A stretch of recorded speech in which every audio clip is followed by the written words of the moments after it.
They say the Nile doesn't flow like other rivers. It remembers, long before clocks and kingdoms, before scripts were carved into stone, before even the gods had names. There was water, moving, breathing, becoming. Tonight, I ask you to close your eyes, gently like one would close a sacred book. And in the hush that follows, let your breath slow. Let the walls of your room fall away like soft curtains, and allow the night to gather around you like the robes of a high priest. You're no longer here. You are elsewhere. You are drifting. It is midnight, but not this midnight. A different one, older than sleep. A black velvet sky stretches wide above you, blanketing the ancient lands of Kemet, what we now call Egypt. Stars hang heavy and low, as if they've leaned closer to listen. And beneath them, the river. Not roaring, not rushing, but gliding like oil poured from the hand of God. The Nile, dark and infinite, curves like a whispered thought through the silence. You're floating now, gently, without weight, upon its back. The current is soft, cradling, like the hands of a mother who never forgot your name. Water laps against a wooden vessel, simple, carved from acacia, and it rocks with a rhythm more ancient than music. The night air is warm but dry. It carries a fragrance you can't quite place. Lotus and myrrh, perhaps, or memory itself. On shores, shadows shift. Palm trees sway like sleepy sentinels. And further beyond, the dunes sleep too, their golden backs covered in the silver sheen of moonlight. This is not the Egypt of postcards or textbooks. This is the Egypt that lives inside dreams, the one that never truly left. Some say that when you sleep near the Nile, you dream the dreams of those who came before you, scribes with ink-stained fingers, mothers singing lullabies to gods unborn, priestesses who whispered secrets to stone statues, and lovers who left messages in jars buried beside the riverbank, hoping someone would find them centuries later. The river remembers them all. It carries their breath, their echoes, their longings. The stars shimmer above like ancient lamps. One of them reflects off the surface of the water, and you realize it's not a star at all, but the roof of a temple, half submerged, half forgotten, still breathing under the weight of time. They say there are ruins beneath the Nile, whole sanctuaries of worship, swallowed not by violence, but by time's tenderness. Temples that slowly lay down to sleep in the water, like old lions returning to the earth. And as your boat drifts closer to this submerged world, you feel it, not fear, but recognition, as if your soul has been here before. The water is warm. The air hums. You can hear something. A chant? A drumbeat? No, a memory. Someone once loved here. Someone once wept here. Someone once believed something so deeply. They carved it into stone, hoping it would outlast even the sun. And now here you are, not to conquer, not to discover, but to remember, to become still, and let the river carry you. Not forward, not backward, but inward. The Nile does not simply flow. It reflects. It listens. And if you are quiet enough, soft enough, sleepy enough, you might hear it speak your name. Not as you are now, but as you once were, long, long ago. The current is slow now. The stars begin to blur. Your thoughts unwind like linen, and the night folds around you. You do not need to understand. You only need to rest, to float, to trust. The river will carry you, and what it remembers, it may one night return to you, in a dream. They say the Nile is not just a river, it is a boundary, a veil drawn in water, separating the world of the living from the world of what came before. And when the moon sinks low and the river hushes in a glass, that veil becomes thin, almost translucent. So thin, in fact, that you might just step through it without realizing. Tonight, we drift past the edge of the known. We leave the whispering reeds behind. The water slows as if holding its breath, and the boat turns slightly east toward a stretch of land that does not welcome easily. There is no music here, no temples in plain sight, only a vast, endless hush. You've reached the place the ancients called Die Shred, the Red Land, the desert. But not just any desert. This is the place where the gods walked away from the river, where they hid their secrets beneath the breathless silence of sand. Here, the wind is a sculptor. It doesn't howl. It murmurs like a grandmother remembering the names of her dead. The dunes rise and fall like sleeping giants, their spines glowing pale gold beneath the starlight. And somewhere, hidden under centuries of dust and sun, are temples long abandoned, forgotten even by the gods they were built for. You step onto the shore. The sand is warm from the memory of yesterday's sun, soft and dry, sinking just slightly beneath your bare feet. There are no signs, no markers, no voices, but the land pulses with something old, something sacred. Some archaeologists say that out here, buried deep beneath the dunes, lie ruins that predate the pyramids. Shrines carved not for kings, but for time itself. And though they may be lost to sight, the desert does not forget. It does not bury out of cruelty, but protection. It keeps what the world is not ready to remember. You walk further, guided not by compass, but by intuition. There is a sense, faint but certain, that something lies ahead. Not a building, not a relic, a feeling. In the distance, the dunes shift. And for a moment, just a breath, you see it, a shape, smooth stone against rough sand. A lintel, perhaps, a fragment of a column. An entrance once grand, now bowed under centuries of silence. You kneel beside it, brush away the sand with your fingertips. The stone is cool beneath your hand, despite the heat that lives here even in night. Etched into its face is a symbol. Not hieroglyph, not language. A spiral, worn almost away, but unmistakable. The spiral was sacred, not because it meant anything in particular, but because it meant everything. Life, death, return. It was the shape of the cosmos, the path of the scarab, the breath of Ra as he was born each morning from the horizon's mouth. You close your eyes. In the darkness behind your lids, you see flickers, a procession by torchlight, priests in linen robes, incense curling into the air like a serpent. A chant you do not understand, but recognize. It is not memory, not quite. It is something older than that. Inheritance. The temple may be buried, its statues broken, its altars shattered, but its purpose remains intact. Not in the stones, but in you. Some say the sand was once water, that this desert was not always dry, that beneath these dunes lie riverbeds, and beneath the riverbeds, cities. Perhaps that is why the desert calls. Not to erase, but to remind that what is lost is never truly gone. It simply changes form. A pillar becomes dust. A prayer becomes wind. A temple becomes a dream. The stars above blink slowly, as if they, too, are remembering. You sit in the sand now, the weight of the day, of time itself, melting from your shoulders, and as the desert wind brushes gently across your face, you hear it, so faint, so far away, a voice without sound.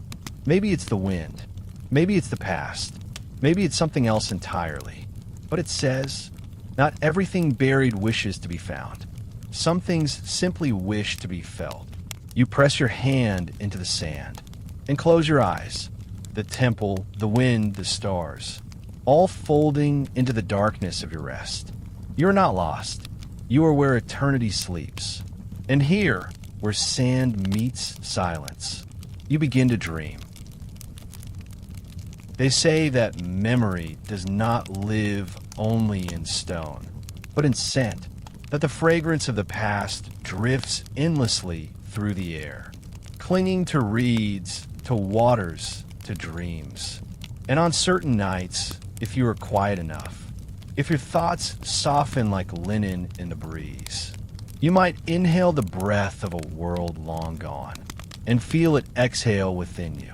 Tonight, we follow that scent. Faint, sweet, a mixture of crushed lotus petals and distant flame. It lingers near the riverbanks, where the papyrus grows tall and wild, draped in silver dew beneath a sky still waiting for dawn. The boat has carried you here in silence, gliding through marshes that feel untouched by centuries. The water is shallow, and the oars barely move.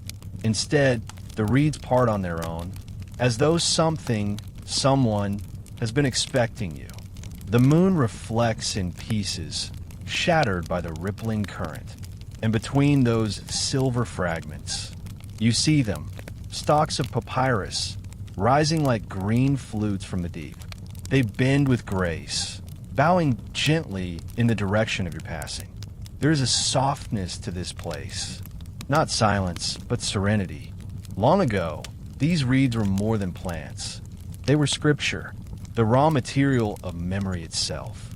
Scribes would harvest the tall stalks at dawn, slice them, soak them, press them, transforming water and sun into scrolls that could cradle a god's name for 1,000 years. And nearby, another plant thrived, the sacred blue lotus, unfolding each morning to kiss the light, and closing at dusk to fall into sacred sleep. The priests believed its perfume was not just fragrance, but a door, a portal to visions, to dreams guided not by chance, but by divine design. Some say they infused its oil with cedar, with cinnamon, with the crushed root of mandrake, creating a scent so potent that a single breath could summon memory from shadow. You arrive at the ruins of a garden, half submerged, mostly reclaimed by the marsh. Stone walkways lead nowhere now, interrupted by still pools and wild blossoms. But the design remains. You step ashore, feet sinking slightly into the moist earth. There is no sound here but frogs in the distance, and the soft rustle of water brushing against stone. And then, a sweetness on the air. It's unmistakable. Perfume, not of this age, not a chemical replica from some tourist stall in Cairo. This is deeper, older, the scent of something that bloomed beside prayer, that was worn behind the ears of priestesses, who whispered into flame, and never spoke again. You follow it, eyes half-lidded, not fully awake, not quite dreaming. And then you see her. No, not flesh and blood, but impression, a shimmer in the reeds, a memory held in place by scent. She walks barefoot across the stone path, an alabaster jar in her hands. Her robes are translucent in the moonlight, not indecent but divine, woven with threads that catch starlight and release it like dust. She kneels beside a pool and dips her fingers into the water, mixing in drops from the jar. The perfume spreads, and the surface ripples as though in recognition. This is not ritual. This is intimacy. Some say the priestesses of the Nile never spoke their lover's name aloud. Instead, they crafted perfumes so precise, so personal, that scent became their language. A drop behind the knee meant longing. On the wrists, remembrance. On the neck, surrender. And in the folds of linen that lay closest to the heart, forgiveness. The woman turns to you, slowly. Her eyes are closed, her face serene, and in that moment, you understand. She's not here. You are there, inside a memory not your own, but shared with you through the grace of breath and earth and time. You kneel where she once knelt. The ground is soft, the air thick with warmth, and the scent, now stronger, wraps around you like a shawl woven from dusk itself. It speaks of things lost, and of things that wait patiently to be found. of temples built with silence, of prayers offered with fragrance, of a time when remembering did not mean reading, but feeling.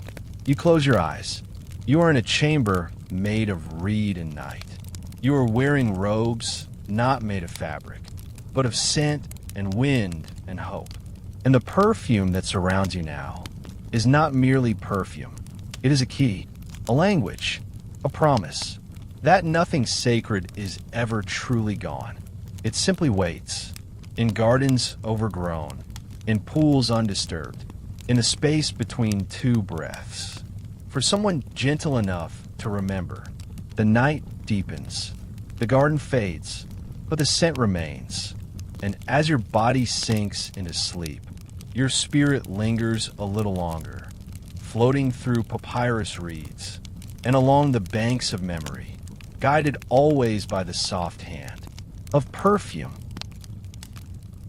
They say the Nile gives and the Nile takes, but perhaps what it truly does is keep, not just water, not just silt, but memory.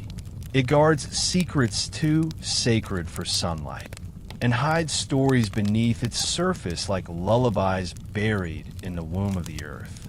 Tonight, as the stars whisper among themselves, and the wind plays with the soft edge of the papyrus leaves, we drift toward a place that does not appear on any modern map, but is inscribed into the marrow of legend. The temple beneath the river, not a ruin, not a metaphor, but something real and not quite real.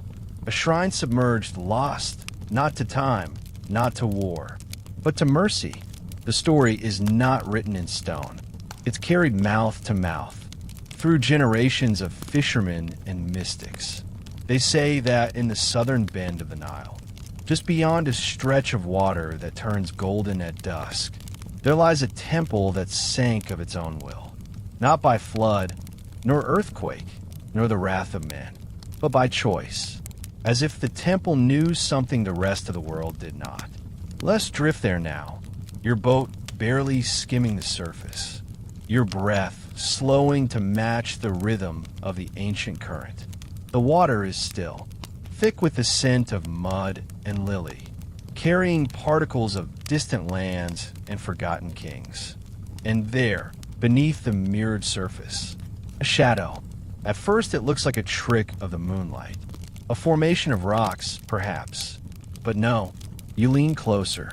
Your reflection blurs, and in its place, pillars, rounded, half buried in silt, rising up from the depths like the ribs of a sleeping god. Between them a hallway, and beyond that, a door, closed. Some divers, those brave or foolish enough to try, have spoken of it, not often, and never easily. They say the deeper you swim, the warmer the water becomes, as though you're not descending into cold and pressure, but into the body of something alive. Inside, they whisper, the walls are covered in carvings, but not of gods we know, not Horus, not Isis, not Osiris, but of eyes, dozens, wide open, watching, not menacing, but sorrowful, as if the temple sees you and remembers everything you've forgotten. One diver claimed to have seen a chamber lined with golden feathers. Not real feathers, but relief carvings. He said it felt as though the room were meant to fly, to rise not into the air, but into memory itself. He never returned to the site. Said the river didn't want him back. Locals tell other stories. That animals refuse to pass near that part of the water. That birds circle above it without landing. That once a year, on a night when the moon vanishes entirely from the sky, the surface of the river glows from beneath, as if the temple is exhaling, letting the world know it still exists. Some say the temple was built for a god with no name, a being not of sky or death or fertility, but of remembrance, a deity whose only function was to keep record of the souls that passed through the land, to witness each moment, each breath, each grief. And when the time came, when conquest and forgetting swept the Nile like a fever. This god whispered to the stones, "Sleep," and so they did. The river rose, or perhaps the temple lowered itself. The two met in a tender silence. Stone and water, memory and motion, and the temple disappeared beneath the waves. But not into death, into waiting.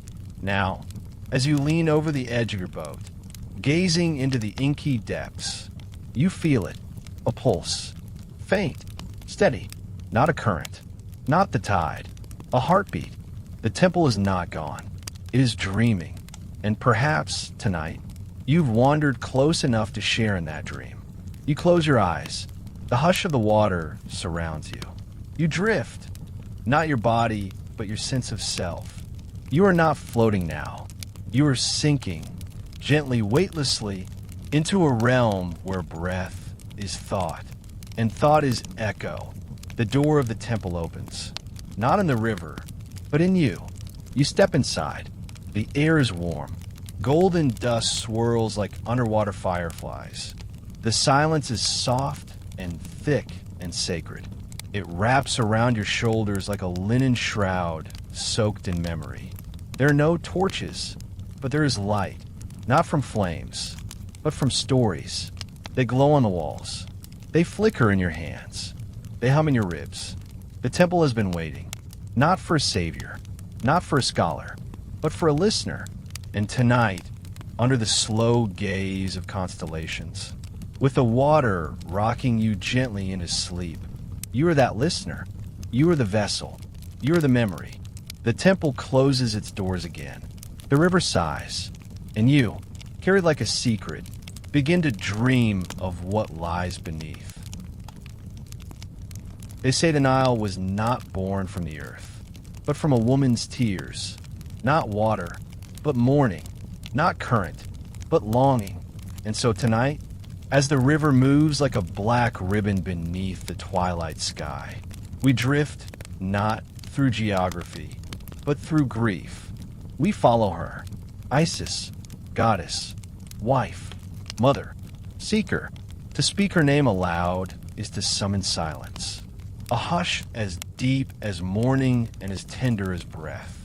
She is not like other goddesses of old, not fire nor wrath, but endurance, not conquest, but love that would unravel the world to reweave it again. Her story is a wound stitched into the soul of the Nile. And like all true myths, it is not just legend, but invitation. Let me take you there. Close your eyes now, and picture the land before time had numbers. The sun is setting behind the horizon in slow amber waves, casting long shadows across the temples and tombs, across fields of barley and blue lotus, across the very breath of a civilization that knew the stars better than sleep. The Nile splits the land in two, upper and lower, life and death, memory and forgetting. And somewhere along this sacred spine, a woman walks alone. She is barefoot. Her robe is torn at the hem. Her hair, once adorned with gold and lapis, is now dark with river dust. But her eyes hold galaxies that no tomb could contain. She is Isis, but not in her throne room, not beside Osiris, not seated in glory. This is the Isis after love was shattered, after her husband, her king, was slain and scattered into pieces by the jealousy of Set, his brother, the betrayer, the storm. And Isis, so full of love it spilled beyond the boundaries of the world, began her search, not for vengeance, not for power, but for the broken body of the man she loved. She walked the Nile, night after night, calling his name into the reeds, listening to the water like a mother listens for a cry, sleeping beneath the stars, dreaming of the sound of his voice. Some say she wept so much that the Nile overflowed for the first time, that her tears, mingled with the waters, gave the land its rhythm, its life, its flood, its renewal. Others say she found his heart first, still beating, buried in a cave where the river touches the desert. She held it to her chest, and it began to pulse in time with her own. One by one, she gathered his remains, not with haste, but with reverence, from the base of cliffs, from beneath silt, from the hollow of sacred trees. And everywhere she walked, the Nile listened. It remembered. It carried her sorrow like a lullaby carved into its banks. Even the crocodiles stilled for her. Even the ibis lowered their gaze. Even the wind, stubborn and wild, bent itself into a gentler breath. When she passed, in one version of the tale, she found all his pieces but one. His voice. She could not find his voice. And so she sang.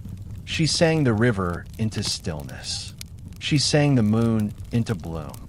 She sang the sky open and the world new. Her song was not loud, not triumphant, but full of aching hope, like a lullaby for the dead. And in that song, Osiris rose, not as he had been, but as something beyond. He could no longer walk the earth, but he became the lord of the afterlife, the king of the silent realm, where all rivers end. And Isis? She gave birth to their son, Horus, a god born of death and devotion, a falcon whose wings carried both vengeance and vision. But this is not Horus's story. This is hers, the weeping, the walking, the whispering to water, the devotion that turned ruin into resurrection. Isis is not the goddess of magic because she casts spells. She is magic because she remembers, because she heals through presence, because she never turned away from the shattered. And now, as your boat glides across the slow black mirror of the Nile, you feel her story curl around your ribs. Perhaps that ache in your chest is not sadness, but memory. Perhaps some part of you once knelt beside her, offering a lotus, offering silence, offering faith that love, true love, does not end. It simply changes shape. Look around you. The river carries her still. In every shimmer, every hush, every swell that rises and falls like a mother's breath. And maybe, if you listen closely, you can hear her, not weeping, but singing, a soft hum in the back of your soul. A note that vibrates not in your ears, but in your bones. It says, nothing broken is ever beyond gathering. Nothing lost is ever unloved. And what we carry with tenderness is never truly gone. Sleep now. Let the river carry you. Let her tears rock you. Let Isis walk with you through the dream. She knows the way. She always has. They say that stone does not speak, that it does not feel, that it simply is. But those who say such things have never stood in the shadow of a temple before dawn. They have never pressed their palms against warm limestone and felt the faint thrum of centuries hum beneath the surface. They have never listened, truly listened, to silence, because stone does speak. It remembers. And if you are patient enough, soft enough, still enough, you might hear it sing. Tonight, we drift toward a ruin, but not the kind that feels dead. This one hums. It pulses in the darkness like the soft echo of a forgotten drum. You don't see it at first, just the silhouette of broken columns rising from a hill of sand, half swallowed by time. But as the moon tilts overhead, a sliver of silver light falls upon the walls, and suddenly the stones are not broken. They're asleep. You step off the boat. The ground is firm but not dry, still kissed by the moisture of the Nile's breath. The air is warmer here. It wraps around you like old linen, soft, carrying the scent of time, dust and ash, papyrus and incense. Before you stand a partial wall, its face weathered by wind, its edges worn like the palms of a priest. But its center is alive. The carvings are not crisp anymore, but they're deep enough to catch the moonlight. Lines curve in elegant arcs, not just symbols, but rhythms. These aren't decorations.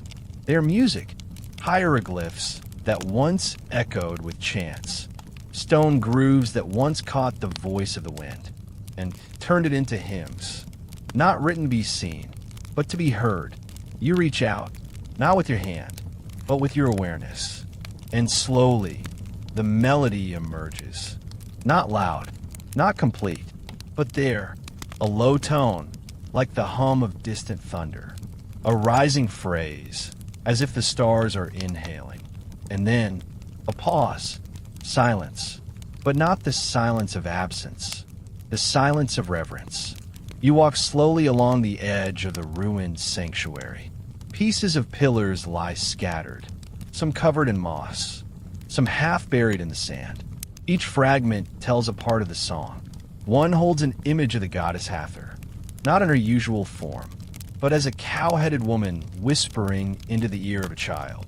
The next shows a line of dancers, bodies curving in movements that transcend time. You can almost hear their ankles jangling with tiny bells, almost feel the ground shaking beneath their joy. Further down, a flat slab rests against a wall. It is cracked, but still beautiful. On its surface are lines of script that seem to vibrate in the moonlight. Not ink, not paint, but carved sound. Stone meant to catch a voice like a phonograph catches breath. Scholars might call this foolishness, a romantic fantasy. But some archaeologists, those who sit in the ruins at night, those who press their ears to stone, they speak differently. They say that ancient builders tuned their temples like instruments, that each hall, each chamber, was constructed to resonate at a precise frequency, not for acoustics, but for the soul. They say that when the priests chanted, their voices would strike the stone and bounce back amplified, harmonized with the architecture itself. And so the walls sang back. Imagine that. Imagine standing in a sanctuary carved from the earth, surrounded by a choir of granite and limestone. Every pillar a throat, every beam a breath, every statue a verse. It is not impossible. Even today, in the Great Hall at Karnak, visitors speak of strange harmonics, of low tones that seem to emerge from nowhere, of a feeling, not sound exactly, but vibration that seeps into the spine and nestles behind the eyes. What if that was the purpose all along? Not to tell stories, but to transmit feeling, to encode the sacred in frequency, to turn stone into song. You kneel now, hands resting on the ancient floor. It is warm from the day's memory, and as your breath slows, as the world outside begins to blur, you feel something beneath your fingertips. Not texture, not shape, but a pulse, a gentle rhythm, like the beat of a heart, not your own. You lean forward, close your eyes, listen. The melody rises, soft, sorrowful, slow, then shifts, uplifting, then longing again. It is not music as you know it, but it is unmistakably a song of water, a song of wind, a song of hands shaping stone, for the purpose of touching the divine. Perhaps the ancients knew what we are only just beginning to remember, that the universe does not speak in words, but in patterns, in resonance, in quiet pulses of meaning wrapped in breath.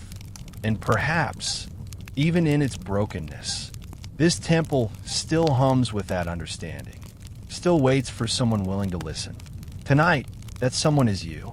The wind shifts, the song fades, the stars begin their slow descent. You rest your head against the stone wall, and it feels not hard, but familiar, like an old voice that has waited lifetimes to speak to you again. Sleep now. Let the stone sing you to silence. Let the song become your breath. And in the deep quiet between dreams, carry the music with you, not to remember it, but to become it. They say not all maps are meant to lead you somewhere. Some are meant to lead you inward, because there are maps that do not chart geography, but memory, maps that unfold not in ink on papyrus, but in symbols pressed deep into the folds of the soul, and among the relics buried by the Nile. There is said to be one such map, a tablet modest in size, unassuming in its surface, but unlike anything found in the tombs of kings or the halls of power. A map that does not mark places, but passages, not roads made of stone, but thresholds made of thought, of feeling, of awakening. Let me tell you the story. It was uncovered not by archaeologists, but by a farmer, or perhaps a shepherd. The details vary, as they always do when truth begins to lean toward legend. He had followed his goats to the edge of a dried ravine. When he saw it, a flat stone, half buried beneath cracked mud, etched with strange lines, but no words. He took it home, thinking it was nothing more than a boundary marker, a leftover from some long-forgotten irrigation scheme. But that night, he dreamed of stars, not in the sky, but on the ground, stars that open like doors. The next night, he dreamed again of corridors, but not made of walls, corridors made of sound, of memory, of light. He awoke with names on his tongue he had never spoken before, places he had never seen, and yet remembered. And so the whispers began, that the stone he had found was not a relic, but a map. Scholars who came to study it were puzzled. There were no known hieroglyphs, no cartouches, no recognizable deities, no compass rose, just an intricate spiral of intersecting lines, circles within circles, shapes that seemed to rearrange themselves, depending on where the viewer stood. It was as if the map didn't want to be read. It wanted to be felt, and those who stared at it too long claimed to experience strange things. One woman said she heard whispers, not from the room, but from behind her ribs. Another said the lines began to glow, briefly, just before she fell into the deepest sleep of her life. And one man, quiet, rational, devout in his skepticism, wept as he traced the spirals with trembling fingers. He said it felt like someone had drawn the blueprint of his soul. Perhaps he was right, because the more they studied it, the more they realized this map wasn't leading to a temple, or a city, or a treasure. It was leading to a state of being, the outer ring, associated with the senses, smell, sound, taste, touch, sight. The next, memory, story, emotion. Deeper still, dream, symbol, silence. And at the very center, a blank space, an emptiness not of absence, but of arrival. They called it the eye that sees inward, because to follow the path carved into that stone was to turn away from the world, not in rejection, but in rediscovery. It was not a map for the body. It was a map for the soul. And each person who looked upon it saw something slightly different, just as we do with dreams, just as we do with truth. Some believe the map originated from a temple that no longer exists, one built not to honor a god, but to guide the seeker. A temple where no names were spoken, where offerings were not of gold or incense, but of silence, presence, and breath. The temple's location was never known. Some say it was never built in stone, but in experience, in journey, in surrender. And now, as your boat rocks gently on the slow current, you find that same sensation blooming quietly in your chest. A pull, not forward, but inward. You think of all the maps you've ever followed, ones that led to cities, to people, to ideas. But this one is different. You feel its shape not in your hands, but behind your eyes, a circular rhythm, a slow spiral, drawing you not toward something, but into something. You close your eyes. The river quiets. The stars lean closer, and you follow the map. You don't walk. You unfold, like a papyrus scroll, slowly revealing its truth. Not all at once, not loudly, but tenderly, deliberately. Each circle brings you closer. Each breath is a passage. Each pause is a doorway, until finally You reach the center. It is not empty. It is not filled. It is still. And in that stillness, a thought arises, not in language, but in knowing. You're not lost. You're not late. You're exactly where you were always meant to arrive. You open your eyes again. The map is gone. Or perhaps it was never outside of you. The water sways. The stars hum. The spiral continues. Sleep now. The path will wait. The map is within. They say that once, on a curve of the Nile, where the water grows thick with secrets and the reeds speak in tongues, there lived a crocodile who did not bite, but answered, not with words, not with snarls, but with silence so perfect it revealed the truth hidden in the question. And that crocodile, they say, was an oracle. You may scoff. You may think it myth. A beast, a reptile, a creature of instinct and scale. But in ancient Kemet, where the Nile was not a river, but a being, the line between animal and God was never drawn in ink. It shimmered. It moved. And sometimes it spoke. Tonight, we drift gently into that curve of the river. The bend just south of Kamambo, where the banks lean inward like cupped hands holding something sacred. The reeds here grow taller, and the air is thicker, as if saturated by memory itself. The moonlight trickles down in soft veins of silver, and the boat slows, as if the water has begun to listen. You see them first as shadows, low, heavy forms gliding beneath the surface. Then one breaks it. A pair of golden eyes rises from the dark, unblinking, unhurried, older than fear. This is not a predator, not in this hour. This is a witness, because here, long ago, the people came not to hunt crocodiles, but to consult them. In the temple of Sobuk, the crocodile god, priests kept sacred pools where these animals were fed and revered. Each crocodile was treated as an embodiment of Sobuk himself, decorated with gemstones, given offerings of food and music, bathed in perfume and prayers. But one among them, always one, was chosen, not for its size, not for its strength, but for something harder to name. Presence. This one did not thrash, did not blink, did not react. Instead, it waited, watched, and when supplicants came with questions, questions of life, of fate, of love, of death, they would kneel beside the pool, speak their need into the stillness, and wait. Sometimes the oracle would remain motionless. Other times it would stir, lift its snout, open its jaws, or turn slowly toward the speaker. Each movement was read by the priests like sacred text.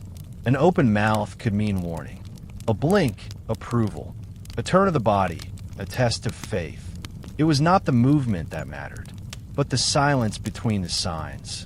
That silence became a mirror, and in it, people saw their own truth. They believed, not in the crocodile as beast, but as channel, not of words, but of clarity.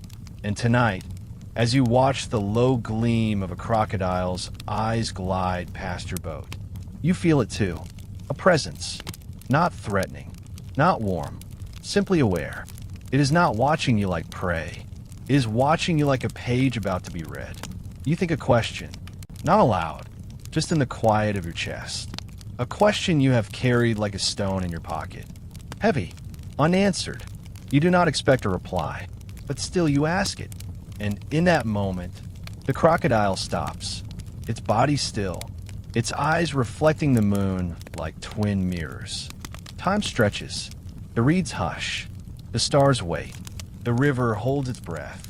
Then, a slow blink, the ripple of a tail, and the creature slides away into the dark.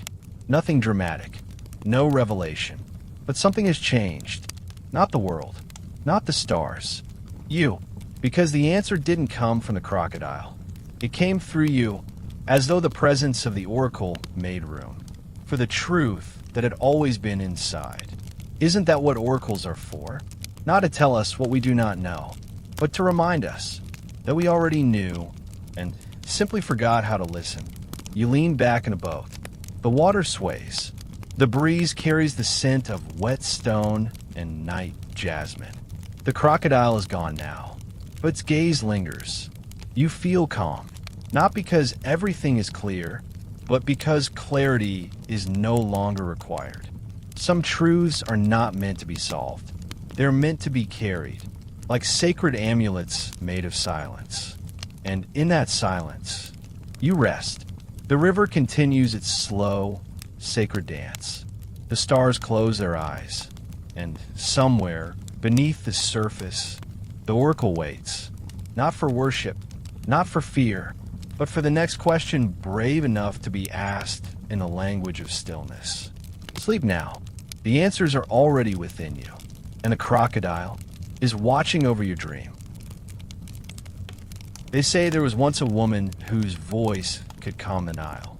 A woman not carved into temple walls, not crowned in the history scrolls of kings, but carried in the murmurs of the wind, in the perfume of river lilies, in a hush that falls when something sacred passes nearby. She was called Nubit, though that may not have been her true name. It may have been a title, a whisper, or simply the sound the reeds made when the evening breeze passed through them just right. And though her memory has slipped between the cracks of time, her presence remains, like warmth in a room just after someone has left. Tonight, we drift through her waters. The boat moves slowly, sliding over the mirror of the Nile, guided not by the stars, but by something softer, a scent, a feeling, a breath that isn't yours. The air is heavy with moonlight, and somewhere ahead, a low hill rises from the edge of the river, a mound of stone wrapped in vines and the size of the night. This, they say, was her sanctuary, a place not built for crowds, not for spectacle, but for silence, for devotion, for deep listening. It was never a grand temple. It had no gates of gold, no colossal statues, only smooth stone, soft steps, and a single column that leaned slightly to the left, as if bowing in reverence to the sky. She lived alone there, or so the stories claim, a priestess of a forgotten order, a keeper of dreams, a vessel for the voice of the river. But what she worshipped was not a god with a name. She did not chant in the language of empire. She spoke to the Nile itself, and the Nile, they say, answered. Fishermen who passed her stretch of water would speak of her presence. Though few ever saw her, they would notice the sudden stillness of the air, the way the river grew glass smooth, the sudden taste of sweetness in the breeze, like honey left too long in the sun. Some said she could speak to the crocodiles. Others claimed she sang the moon into rising. But most simply knew this when Nubit walked to the river's edge at dusk and knelt in her white robe that shimmered like mist. The world listened, and the river, for a moment, held no danger. You step ashore now, onto that low hill tangled with vine and shadow. The remains of her sanctuary greet you with quiet dignity. Just a few stones remain, but the earth remembers. You walk between them, barefoot, and the sand is warm beneath your feet, as if the memory of her steps still lingers. In the center, a circle of stone, smoothed by years of water, by hands, by prayer. You sit, and then you wait. There is no chant, no ritual, no instruction, only breath, only presence. And in that silence, something rises, not a sound, but a memory that does not belong to you, yet feels intimately familiar. You see her, barefoot as you are, kneeling in the dark. Her skin is the color of river clay, her hair woven with strands of lapis and reed. She hums, a note so soft it would vanish in daylight. But here, in the stillness, it blooms. She does not open her eyes. She doesn't need to. The river speaks through her. It does not roar. It does not command. It remembers. and through her hum, you feel the stories it carries. Children laughing in morning sun, lovers parting in twilight, kings being buried, fields being reborn. Her body rocks gently, as if moved by the current itself. And you understand, this is not magic, not in the way we often imagine it. This is devotion. This is what happens when one listens so deeply, so completely, that the world begins to speak through them. You do not speak. You do not move. You simply share the space. And in that shared silence, you feel something rise within you. A question you didn't know you carried. A sorrow you didn't name. A hope you were afraid to ask for. You do not speak it aloud. You don't need to. She feels it. And she hums again. A slightly different note. Lower. Rounder. More tender. And somehow that note becomes your answer. Not in language, but in sensation. A warmth behind your eyes. A looseness in your chest. A soft sigh that escapes before you even realize it was held inside. Then she's gone. Not with ceremony. Not with fanfare. But like dew. Like the scent of rain after it's passed. Like memory. And yet, she is not gone. She is here. In the quiet. In the way your body feels softer now. In the hush inside your mind. You lie down on the stone. The sky stretches wide above you. The stars blink slowly. The river hums nearby. And you realize you do not need to understand her. You only need to receive her. Some say Nubit was a goddess in disguise. Others say she was just a woman who listened too well to be ordinary. But perhaps she was neither. Perhaps she was a mirror, one that reflects only in the stillness, only in the dark, only in the places where breath becomes prayer. And perhaps tonight, as you sleep under her sky, she hums still, not for you, but with you. Sleep now. Let the river hush your thoughts. Let Nubit cradle your heart. You are not alone. You are heard. They say that when a temple is moved, its soul is not always willing to follow. It's a quiet belief, whispered mostly by those who have spent lifetimes among stones. Archaeologists with dusty hands and quiet eyes, villagers whose grandparents told stories of temples that breathed, and pilgrims who felt something shift, not in the earth, but in themselves when they stepped beyond certain thresholds. Philae was one such place, an island, a sanctuary, a cradle of devotion and divine silence. And though the columns of the temple of Isis now stand proudly on their new resting place, carefully reconstructed stone by stone on nearby Agilkia Island after the floodwaters threatened to erase them, some say the whispers never left the original shore. Tonight, we drift there, not to the temple as it is now, bathed in spotlights and the quiet hum of tourist boats, but to the space where it used to be, where it chose to be. Philae, before the flood, before concrete and cranes and photographs. The original island lies just beneath the surface of the Nile, submerged, silent, but not forgotten. We arrive by moonlight. The boat glides effortlessly, drawn forward by something more than current. The air is thick with lotus and stone, a scent not quite of this world. You lean over the edge of the boat. Below, through the still water, you can see it, columns, faint outlines beneath the shimmering veil of the river. Steps that once carried feet and prayer, now carpeted in silt. Walls softened by algae and silence. There is no fear here, only reverence. Philae was a place of devotion, a home to Isis, mother of Horus, goddess of magic, healer of the broken. For centuries, pilgrims came from across the desert, across the river, through dreams, to kneel at her feet, to whisper their longings, to leave behind offerings made not of gold, but of hope. They believed this island held a doorway between worlds, and perhaps it still does. You close your eyes. The boat drifts gently over the submerged sanctuary, and in the hush of the moment, you hear it, not speech, Not music, but a sound deeper than either. A whisper. It doesn't come from outside. It comes from within, from somewhere just behind your heart. A voice you can't quite name, but know you've always known. It speaks no language, but you understand it perfectly. It says, "Not all things that sink are lost." You feel a chill pass over your skin, not from cold, but from memory waking up, because this place remembers you. Not you as you are now, but as you were when you believed the world whispered back, when you sang to the moon, when you cried in temples without shame. You see flashes behind your eyes, a hand brushing the stone of a column, a flame dancing in a copper bowl, a name being spoken in a voice so soft. Only the goddess could hear it. You don't know whose hand, whose name. Perhaps it doesn't matter. Philae is not a temple of facts. It is a temple of feeling. It does not store history.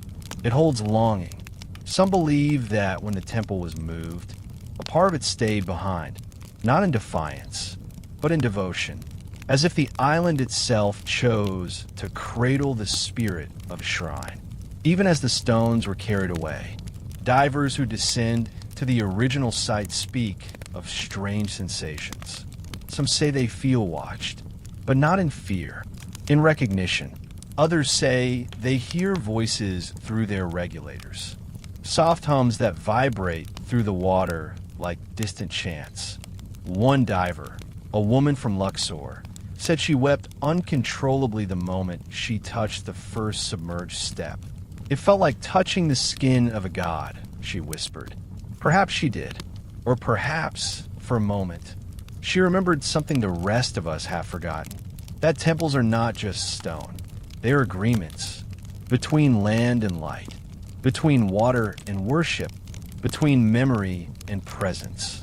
And some of them, like Philae, continue to speak even when their mouths are underwater.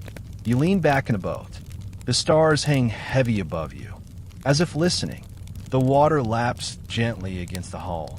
The breeze carries with it the faintest sound, a hush, a sigh, the breath of a goddess waiting to be remembered. Perhaps you will return to the relocated temple one day.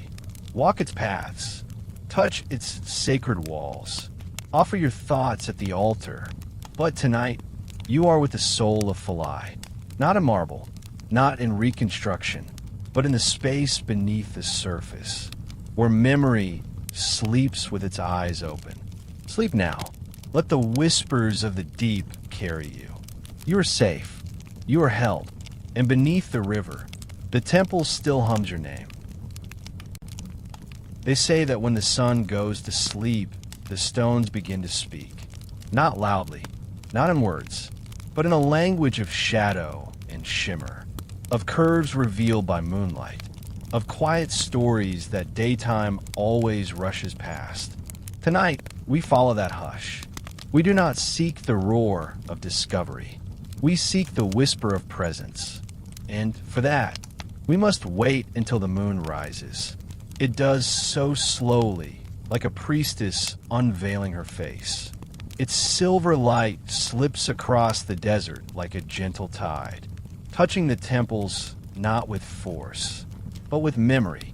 And there, on the wall of a half-ruined sanctuary, the hieroglyphs begin to glow, not with magic, not with fire, but with clarity. You walk barefoot beneath them. The stone is cool, still holding the breath of night. Each glyph stands in quiet relief, etched into the wall with a patience that modern hands cannot replicate. They were not written to be rushed past. They were not decoration. They were devotion. Each symbol a prayer, each curve a confession, each dot, each falcon, each outstretched arm, a piece of someone's soul offered to time. You raise your hand to one. It is shaped like an eye, but it sees more than sight. It is the eye of Horus. Yes, but also something deeper, a symbol of healing, of wholeness, of watching the world without trying to hold it. You close your own eyes. The night deepens, and in that deep, you begin to see, not with sight, but with awareness, with feeling, with a kind of knowing that does not need language. behind your eyelids, a vision unfolds. Not fantasy, not hallucination, but memory. Perhaps not yours, but borrowed for a while. You are standing in the same place, but the temple is whole. Torches flicker in bronze bowls. Priests in linen move in silence. The smell of incense, resinous and thick, drifts through the air like a living veil. A scribe stands before the wall, carving the final symbol of a sacred phrase. His hands do not shake. His breath is steady. This is not a task. It is a communion. He finishes the line, steps back, bows his head, and you realize this is not a wall. This is a soul laid bare. The hieroglyphs were never meant to be read quickly. They were meant to be felt, each one a rhythm, each one a frequency. Together, they make a song, not one you hear with your ears, but with your skin, your spirit. You open your eyes again. The vision is gone. The temple is quiet. The glyphs are cracked in places, softened by wind and time, but the message remains. You step closer, tilting your head so that the moonlight catches a specific symbol. A bird mid-flight, wings outstretched, frozen in eternity. Some say the bird represents BA, the soul, the part of us that flies, that remembers, that returns. You wonder what your own soul would look like carved into stone. Not your achievements, not your possessions, but the essence of you. What symbols would hold your story? A ripple of water? A sleeping eye? A hand reaching outward, never quite touching? The hieroglyphs do not answer. They do not need to. They simply wait. Wait for the moon. Wait for silence. Wait for someone soft enough to listen with more than intellect. Because here's what they don't tell you in books. Hieroglyphs were not simply writing. They were invocations. To read them was to participate in their magic. To trace them with your eyes was to wake something ancient and quiet inside you. That is what you feel now. A stirring, a remembering, as if your own soul, tucked beneath years of noise and forgetting, is beginning to shift in its sleep. You rest your palm on the wall. The stone is cool and alive, 1,000 years old, and still warm from its own remembering. You lean against it and let yourself close your eyes once more. No need to decode, no need to translate. Just be. Let the moonlight write its poem on your skin. Let the glyphs sing their lullaby. You do not need to understand the story. You are the story. The breeze carries the faint scent of ink, old papyrus, burnt honey, and somewhere inside you, a single line forms, in a language that has no sound, no letters, no border, just truth. Sleep now. Let the hieroglyphs watch over you.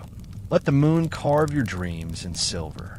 And when you wake, know this. Even if all the books burn, even if the temples fall, the stone remembers. And so do you. They say that once there was a path made not of stone, but of silence, not drawn in ink or chiseled into maps, but etched in memory, pressed into the earth by bare feet and soft prayers. It was not a road, not in the way we think of roads. It was a pilgrimage, a slow unfolding of soul into landscape, a journey walked more by heart than by body. And tonight, beneath a moon that waxes like breath returning to the lungs of night, you follow its echoes, the disappearing pilgrimage. Few today know of it. Fewer still believe it ever existed. No signs mark its way. No temples declare its presence. And yet, the wind knows. The river remembers. The dust shimmers when your shadow moves across it, as though welcoming you home. You begin on a stretch of quiet land between river and dune, where the only sound is the whisper of reed against reed, and the distant murmur of frogs blessing the darkness. The path is invisible, but you feel it, a pulse beneath your feet, a rhythm that tugs gently at your chest, as if something far away is calling, and has been for centuries. The ancients say the pilgrimage began at a temple no longer standing, a temple to a god, not of power, but of passage, a deity not worshipped in thunder or gold, but in stillness, in soft footsteps, in the act of going. Pilgrims would rise before the sun, wrap themselves in linen robes perfumed with myrrh and memory, and begin to walk, not to reach a destination, but to become attuned. They walked for hours, days, sometimes weeks, stopping only at forgotten sanctuaries, shrines now buried beneath palms and farms, altars swallowed by sand, but pulsing just below the surface, like embers waiting for breath. Each stop was a whisper, not a lesson, not a sermon, just a presence. A low stone where someone once wept and found forgiveness. A wall where the shadow of a bird once landed and changed a life forever. A pool where a priestess once placed her palm on the water and saw not her face, but her future. The path was not straight. It curled like a serpent in sleep, guiding not by logic, but by listening. Some say the pilgrimage traced the spine of the soul, each station a vertebra, each moment a breath between forgetting and remembering. And then it disappeared, not with conquest, not with fire, but with speed. The path faded when people began to run, to seek without stopping, to hunger for answers louder than silence. Roads were paved, temples were buried, maps were drawn, and the pilgrimage, like a dream you forget upon waking, vanished into dust. But not completely, because tonight you find yourself walking it. You do not know how you got here. You only know that your feet are moving, that the stars above seem arranged just so. A pathway of light stretching across the sky, echoing the one below. You reach a clearing, a wide expanse of moon-bleached stone. In its center, a circle carved shallowly into the ground, barely visible. You kneel beside it, trace its edge with your fingertips. The stone is cool, but not dead. It hums, and in that hum, a memory surfaces, not yours. And yet, you are walking the same ground, the same stars, the same hush in the chest. But the year is older. The world is slower. You are part of a procession, dozens of others beside you. Women, men, elders, children, each walking in silence. Eyes soft, breath deep, not out of discipline, but because they're listening to the path, to the space between steps, to the sacred that lives not in arrival, but in the act of going. A bell sounds, once, low and long, a signal that the next station is near. And then, just as quickly, the vision fades. You are alone again, in the clearing, under the moon, but your chest feels different, softer, deeper, as if something inside you has been opened. Not like a door, but like a window you forgot could move. You sit there for a long time. No need to rush. No need to get somewhere. Because now you understand. The pilgrimage never truly vanished. It simply sank beneath the speed of things. It waits in the stillness between schedules. It waits in the walks you take without purpose. It waits in the moments you forget to measure. And maybe, just maybe, it has waited for you. You lie back. The stone cradles your shoulders. The sky stretches wide above you. The stars breathe slow and soft. And in that quiet, you feel it.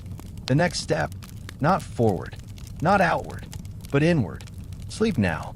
Let the path rise to meet you. Let your breath become your compass. And when you wake, don't look for signs. Listen for silence. The pilgrimage still exists. It never ended. It only waits. They say some stones are born not from the earth, but from shadow, not forged by heat or time, but carved in silence, and shaped by purpose too deep for language. And among those stones, there is one that calls without sound, waits without need, and stands without falling, a monument that speaks to the night, in a voice only the soul can hear. The black obelisk, not the famous ones, not those towering spires of pink granite, pointing skyward with hieroglyphs etched like declarations to the gods.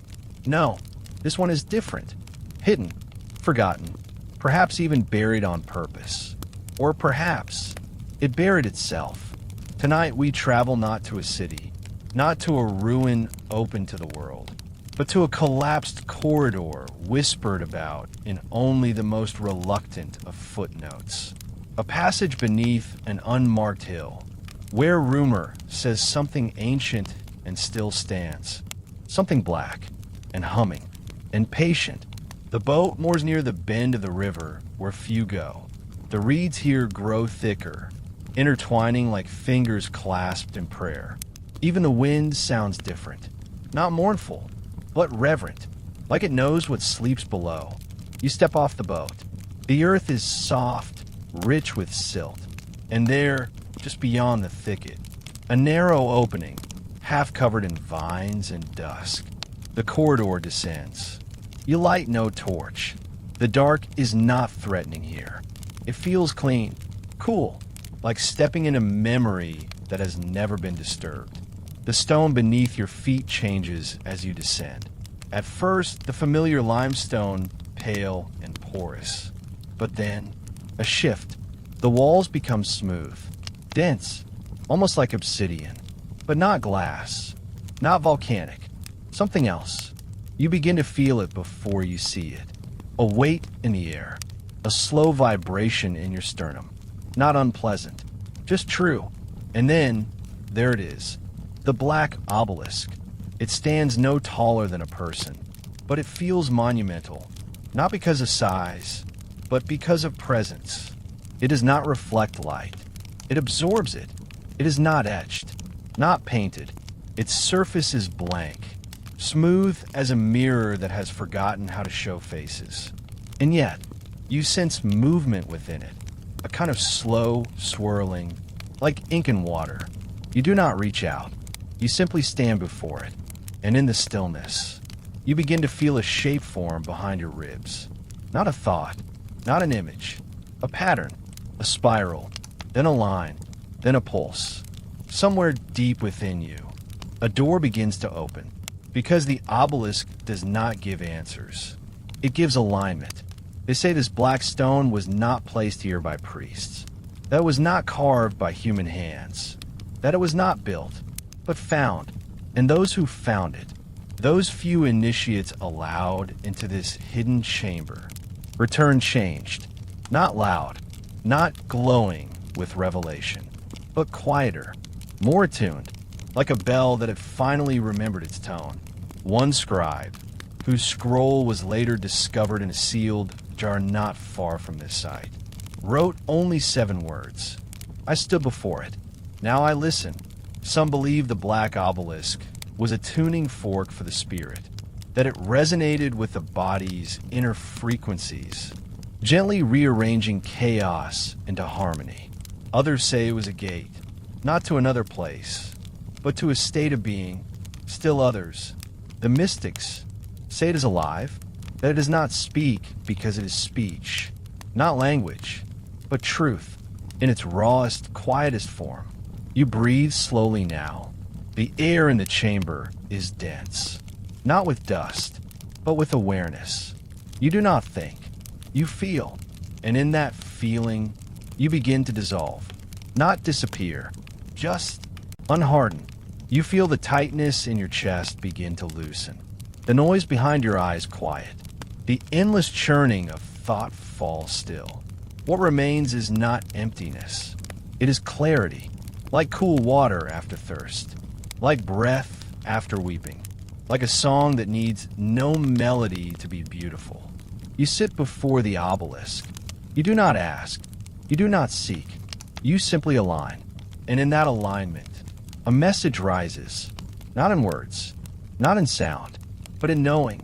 You are not broken. You are not lost. You are only misaligned.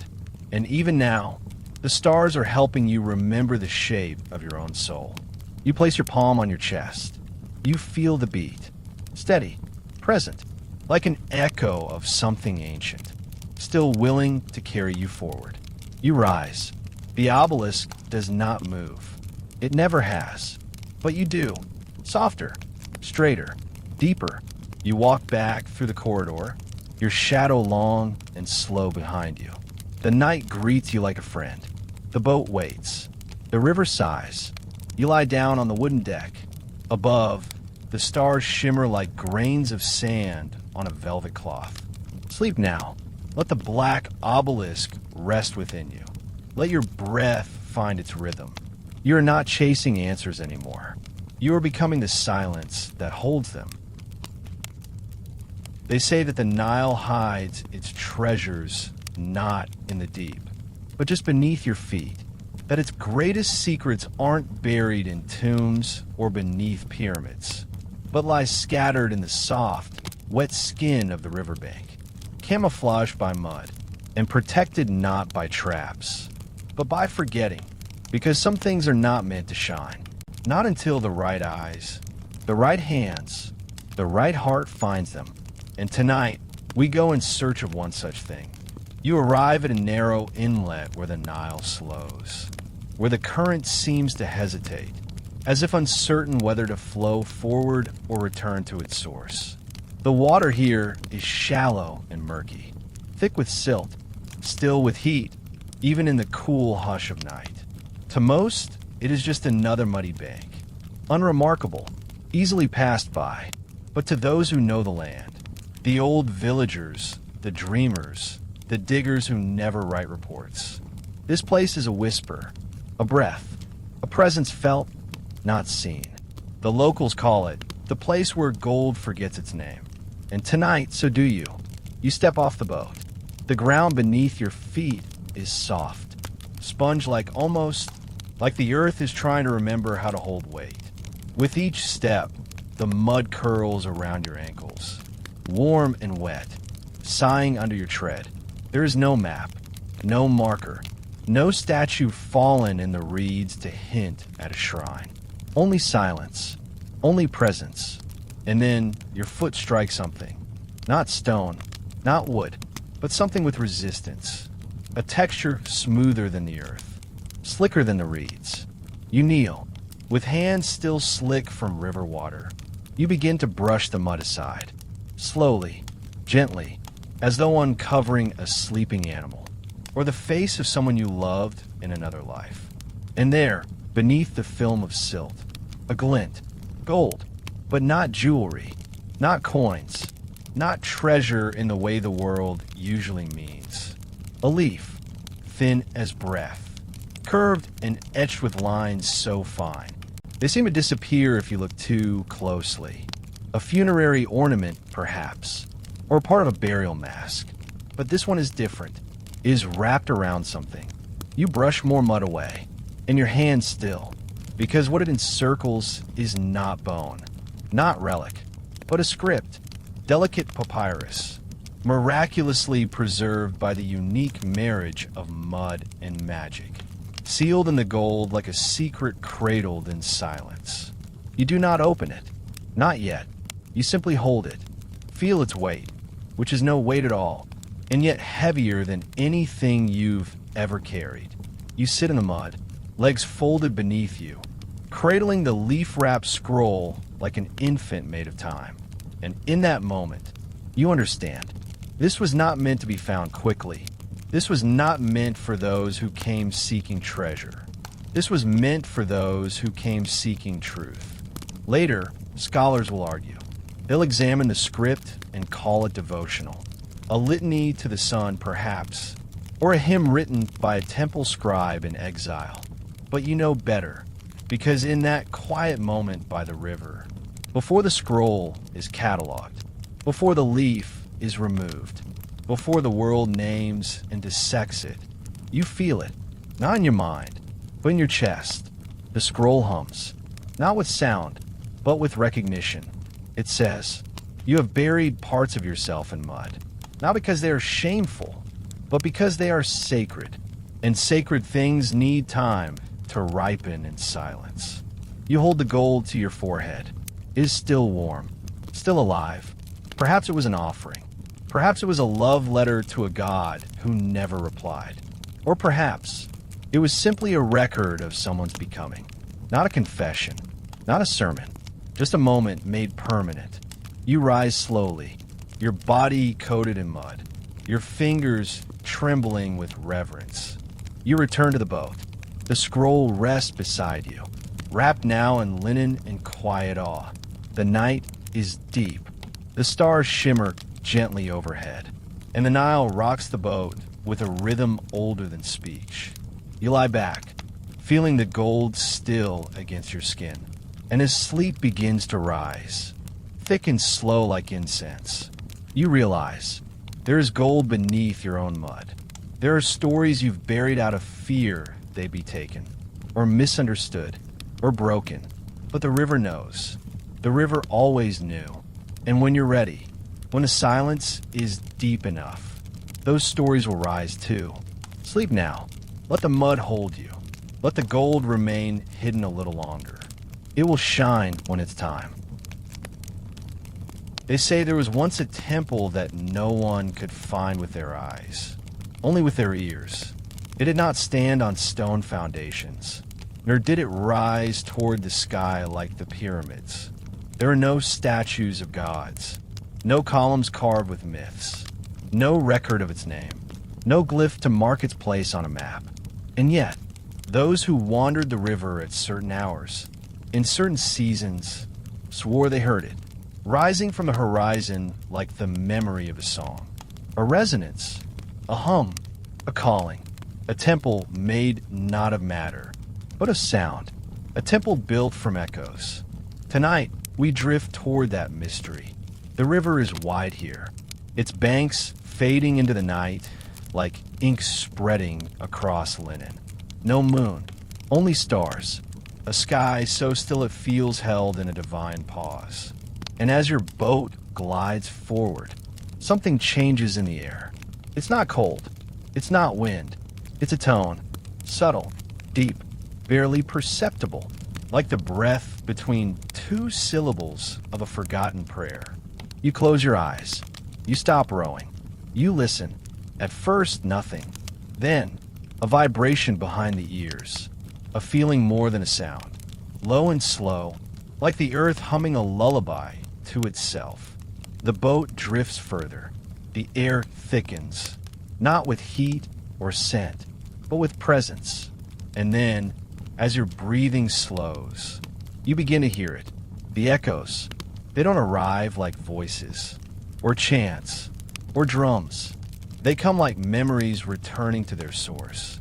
A murmur, a breath, the brushing of feet against temple floors long vanished. The distant hush of linen against skin. The laughter of a child that once passed through this place. 1,000 years before you were born. You open your eyes, and the stars are closer now. Or perhaps it is not the stars that have moved, but you, because the river has brought you not to a structure, but to a frequency. You're no longer floating through space, but through resonance.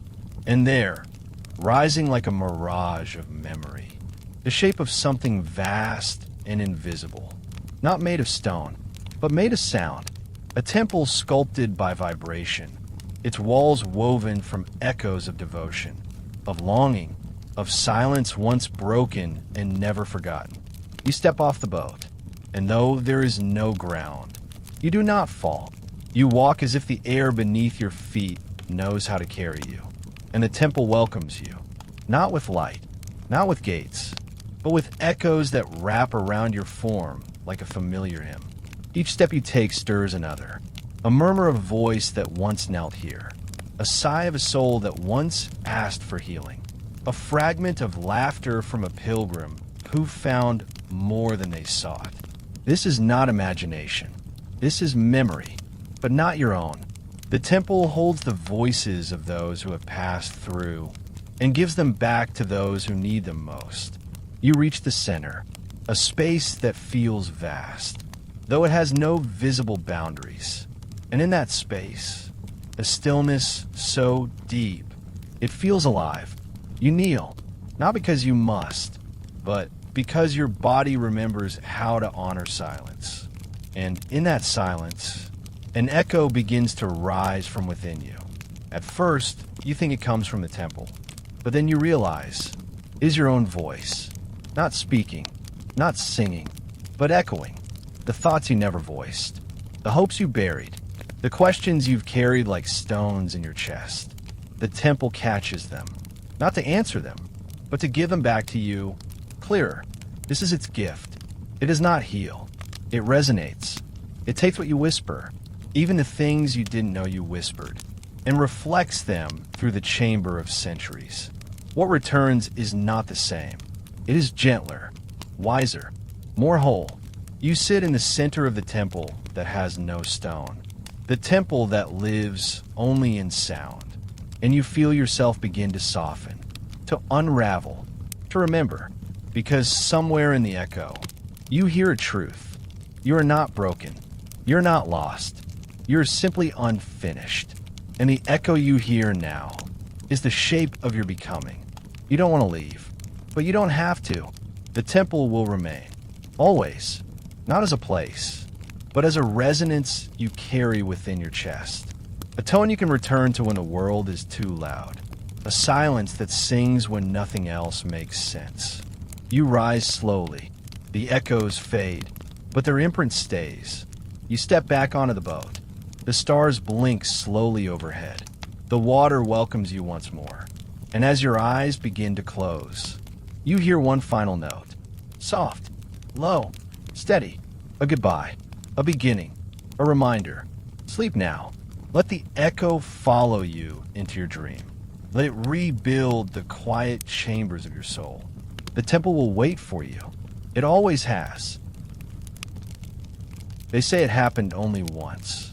A night when the Nile, the river that had flowed unceasingly for millennia, carving time itself into the land, paused, then turned, not violently, not with thunder or flood, but slowly, deliberately, as though remembering something long forgotten, as though returning to a place the world no longer believed existed. That night is not found in textbooks. It is not confirmed by satellite data or scientific consensus, but the elders speak of it in hushed tones. Fishermen still watch the river with quiet reverence at certain times of year. And among the old scrolls preserved in crumbling sanctuaries, there is one line, written in a hand trembling with awe. The river turned its head to the past, and in doing so, the stars blinked awake. Tonight, we follow that current, not forward, but backward. The boat drifts slowly, but the rhythm feels different. The familiar tug of the Nile that usually carries you northward has softened. There's a subtle shift beneath the water, a hesitation, then a new direction. The oars trail lightly in the current, but you do not row. You surrender, and the boat begins to move upstream, against what should be the natural flow. But nothing feels unnatural. The wind is warm, the sky wide, and the stars? The stars have rearranged themselves, subtly, but undeniably, like an old pattern emerging from behind the curtain of habit.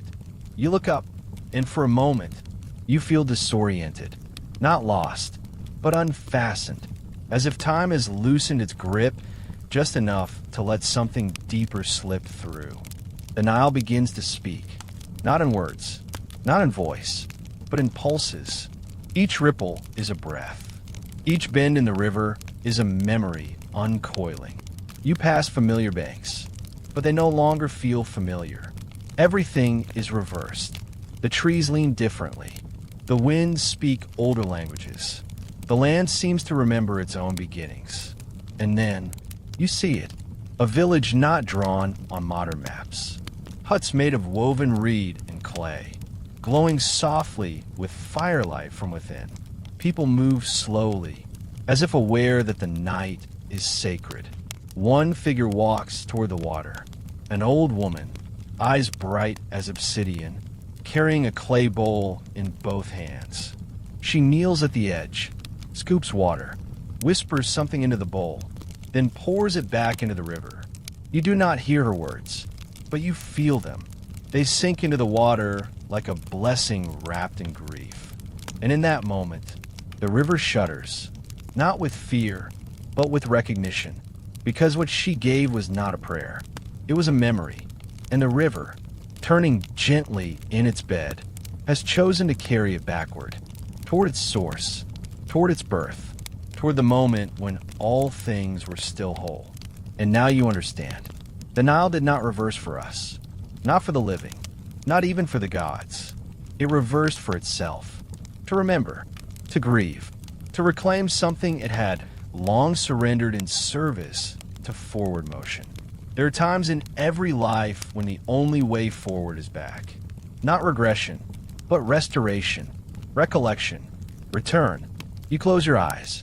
The boat continues upstream, rocked gently by the memory of the world. Behind your eyelids, visions stir. You see temples whole again. You see a girl placing her first offering in the hands of a stone goddess. You see water rising gently through the irrigation channels of an ancient field, feeding wheat that would become bread for 1,000 mouths. You see moments, not grand, but sacred, moments the river carried forward, again and again, until the weight of them became unbearable. And now, the Nile carries them home, not to erase, but to rest, to return what was borrowed, to realign the soul of the land with the breath of the past. You open your eyes.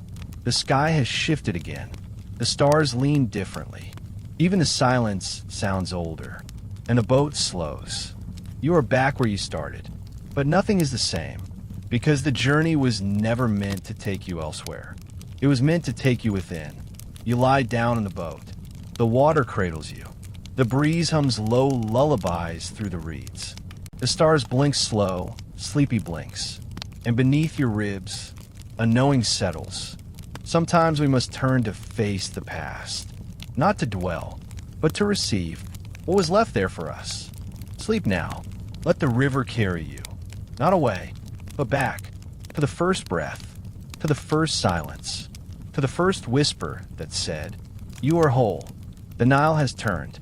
And so have you."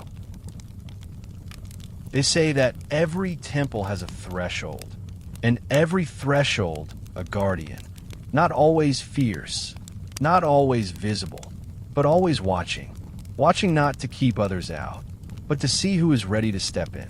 And some of these guardians, the ones rarely spoken of, were not human, nor beast, nor God. They were carved from stone, their bodies lost to sand and ruin. But their eyes remained, black, shining, unblinking, coal. Tonight, we return to a bend in the Nile where the ground softens, and the reeds part for something old and forgotten. Here, near the edge of what was once a grand ceremonial complex, now reduced to a few fractured walls and a circle of stone tiles barely visible in the dust, there rests a pair of statues, not towering, not regal, but low to the ground, almost as if they were built to be overlooked. Two lions, or perhaps jackals. The stone has worn away their features, but their eyes remain, perfectly smooth, obsidian dark, set deep into their sockets. Coal, not the kind for burning, but the kind used by the ancients to line their eyes in ritual, the kind believed to protect against evil, to absorb heat, to reflect only truth. The villagers nearby do not go near them, not from fear, but out of respect. Some say if you approach the statues at noon, the heat from their eyes can blister your skin. Others believe they whisper at night, not in language, but in breathless thoughts you didn't know were your own. And still others say the guardians only awaken when the right person walks between them. Tonight, that person is you. You walk carefully through the remains of the temple, stepping over shards of pottery and the bones of walls long fallen. The air is different here. Heavy, yes, but also clean, stripped of noise, as though this is not just a place, but a test. You see them now, The guardians, one to your left, one to your right, each no taller than your chest, but emanating a presence that stills your breath. Their bodies are cracked, eroded, but their eyes shine like freshly polished onyx. You pause, because something in you remembers what this is. Not a passage, a threshold, the space between who you were and who you are about to become. You stand still, not from fear, but from awe.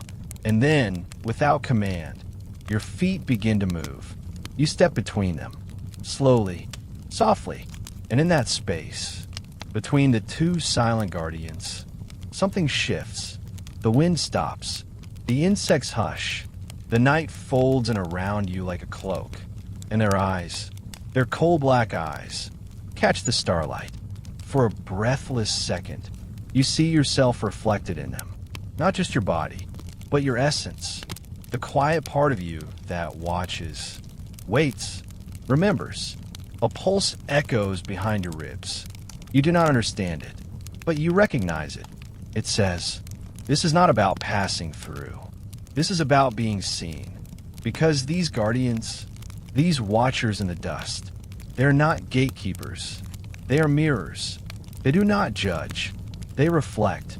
They show you what you bring, what you hide, what still clings to you like smoke from an ancient fire. And tonight, they see all of it. They see your longings, your regrets, your strength, even when you forget it. And they do not blink, because to blink would be to miss a moment. And in this space, every moment matters. You step beyond them. Nothing explodes. No vision unfolds. No divine voice speaks from the sky. But inside, something settles, as if a weight has been acknowledged. Not lifted, not erased, just seen. And in being seen, it softens. You turn back once.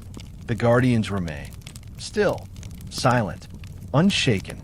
And yet, you feel different, because now you have passed through a moment that will not be recorded in history, but will echo inside you. Every time you cross a threshold, every time you are asked to step forward, as your truest self, you return to the boat in silence. The river greets you, gentle, slow, familiar.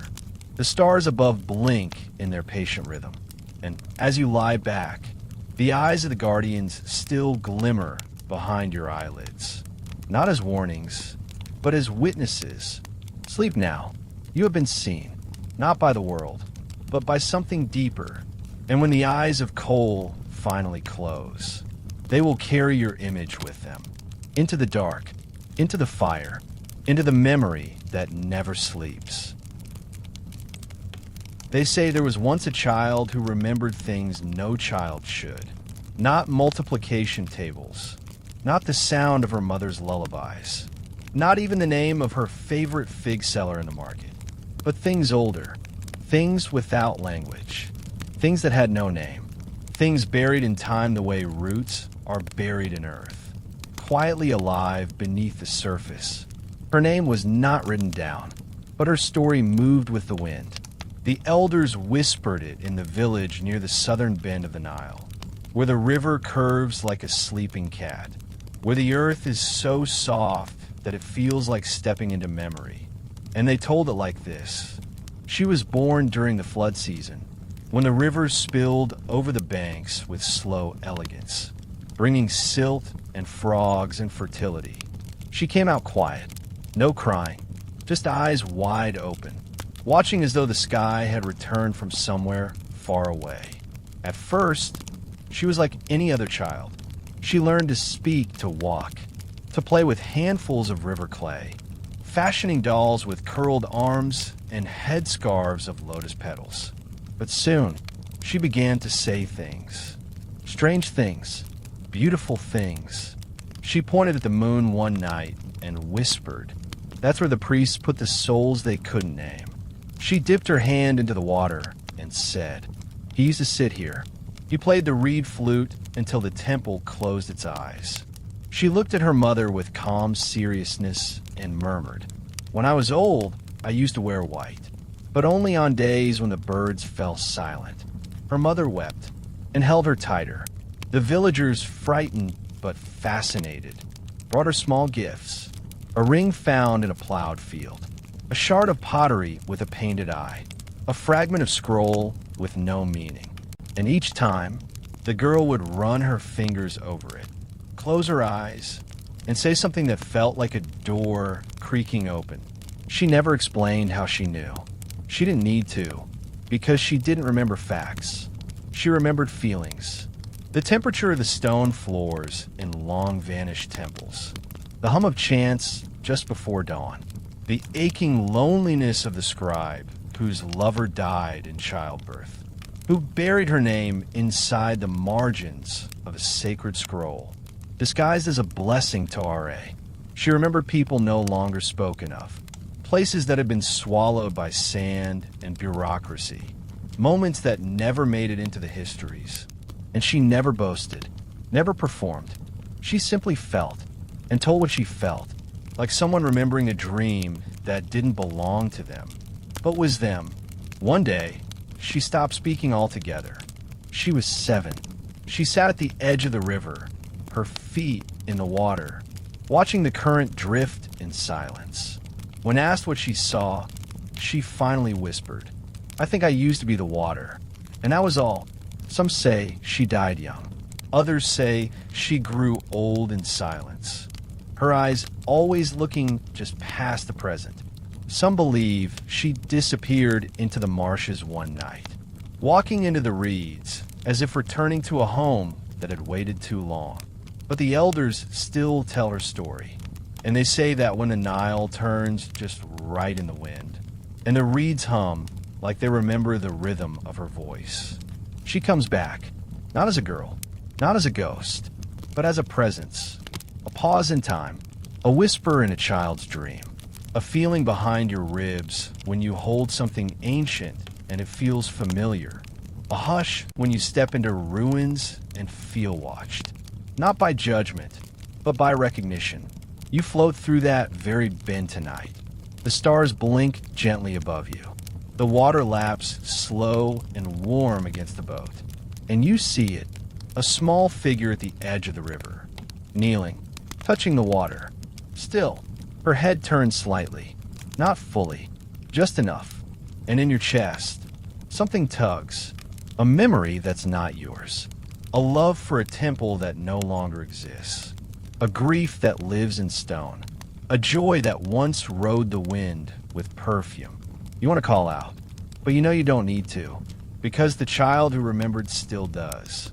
And what she remembers, she returns, not to everyone, only to those who walk slowly, those who ask without asking, those who still believe that silence is a language.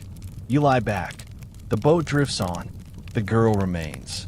You do not look again. You do not need to, because now you understand.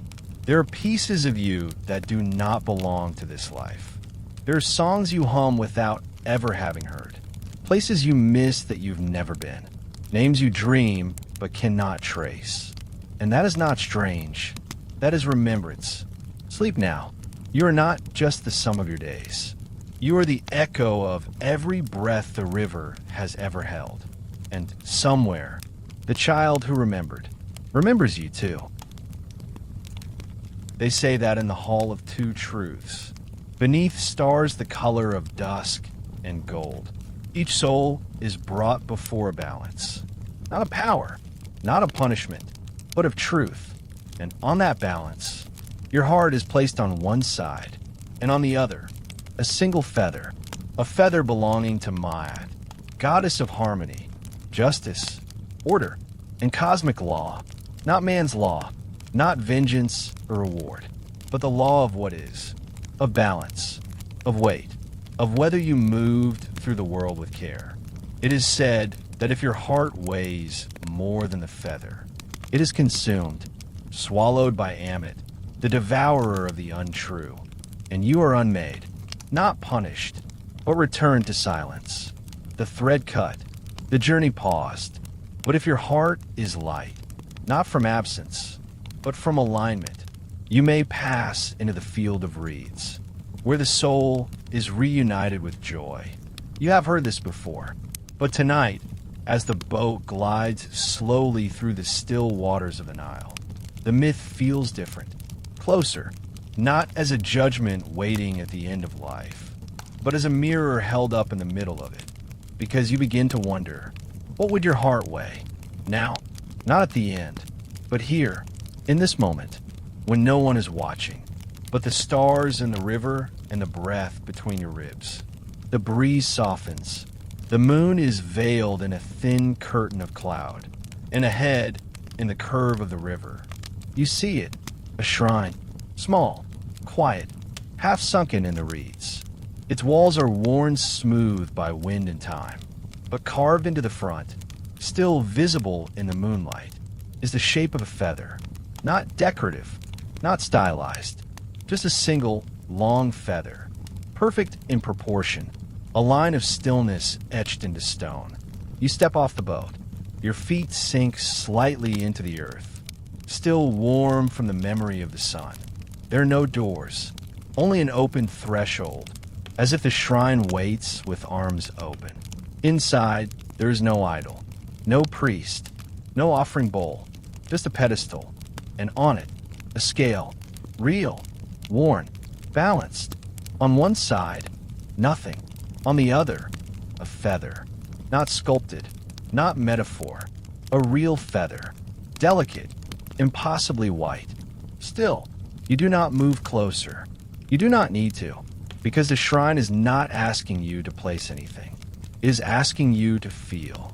And so you sit, you close your eyes, and in the dark behind your lids, you lift your own heart, not the muscle, but the part of you that loves, that longs, that hopes, that aches. You place it on the scale inside you, and you wait. What do you feel? What did you carry too long? What wounds are still open? What anger, what grief, what guilt settles like dust in your lungs? And alongside it, what light? The laughter you shared, the kindness you've offered when no one saw, the moments you chose presence over control, the tenderness you gave away freely. The scale tilts, not with judgment, but with truth. You feel it in your chest, the weight of your life, not heavy, not light. True, you begin to weep, not from shame, not from fear, but from the exquisite honesty of it. This is not the judgment of a god. This is the remembering of your own alignment. The feather, still resting on the shrine scale, does not move, and yet you feel a shift inside, a softening, a recalibration, as though the scale within you has found its center again. You rise slowly. The shrine remains silent, but as you turn to leave, you see something new carved into the stone just above the threshold. To walk in truth is not to be perfect. It is to be light enough to listen. You step outside. The breeze has returned. The reeds rustle gently, like hands brushing against linen, and the stars shine down, not as judges, but as companions. You board the boat once more. Lie down, and as the river rocks you towards sleep, you feel your heart, not heavy, not burdened, just true, and somewhere, perhaps far beyond the veil of night. Ma'at smiles, because you're not ready to be weighed. Not yet, but tonight, you remember how to walk more lightly. Sleep now. Let the feather rest beside you. Let the balance find itself again. You're not finished. You're not broken. You're simply in motion, and the Nile carries all things forward, with grace. They say that in ancient Egypt, to speak a name was to give it life, and to remember a name was to allow that life to continue beyond death. A soul could live for eternity, so long as someone, somewhere, whispered their name into the silence. And yet, some names were never spoken. Not aloud, not carved, not written. They were too sacred, too vast, or too true. These were the unwritten names. Names kept locked within the ribs of the gods, sealed beneath the tongues of priestesses, hidden in tombs that never sought to be found. Tonight, under a sky stitched with quiet stars, we drift toward one such name, not to read it, not to claim it, but simply to feel its shape in the dark. The river is slow now, as though it too is listening. You pass a grove of palm trees bent slightly westward, their trunks scarred with the passage of wind and time. Beyond them lies a flat stretch of earth, unremarkable, unmapped, and untouched. And there, in the center of that silence, a single stone juts from the earth. Not tall, not ornate, just a solitary, upright slab of sandstone, weathered so deeply its surface looks melted. But it is not what you see that stops you. It's what you feel. A pressure, a hum, a presence. Not threatening, but absolute. You step ashore, slowly. Each footfall feels softer than it should, as if the ground remembers how to cradle reverence.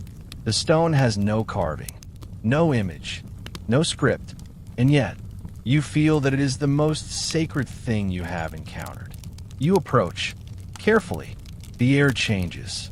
It grows warmer, but also heavier, as if filled with invisible incense, as if something is breathing through you. You kneel, and there it is, not on the stone, but within you. A name, not spoken, not heard, but known.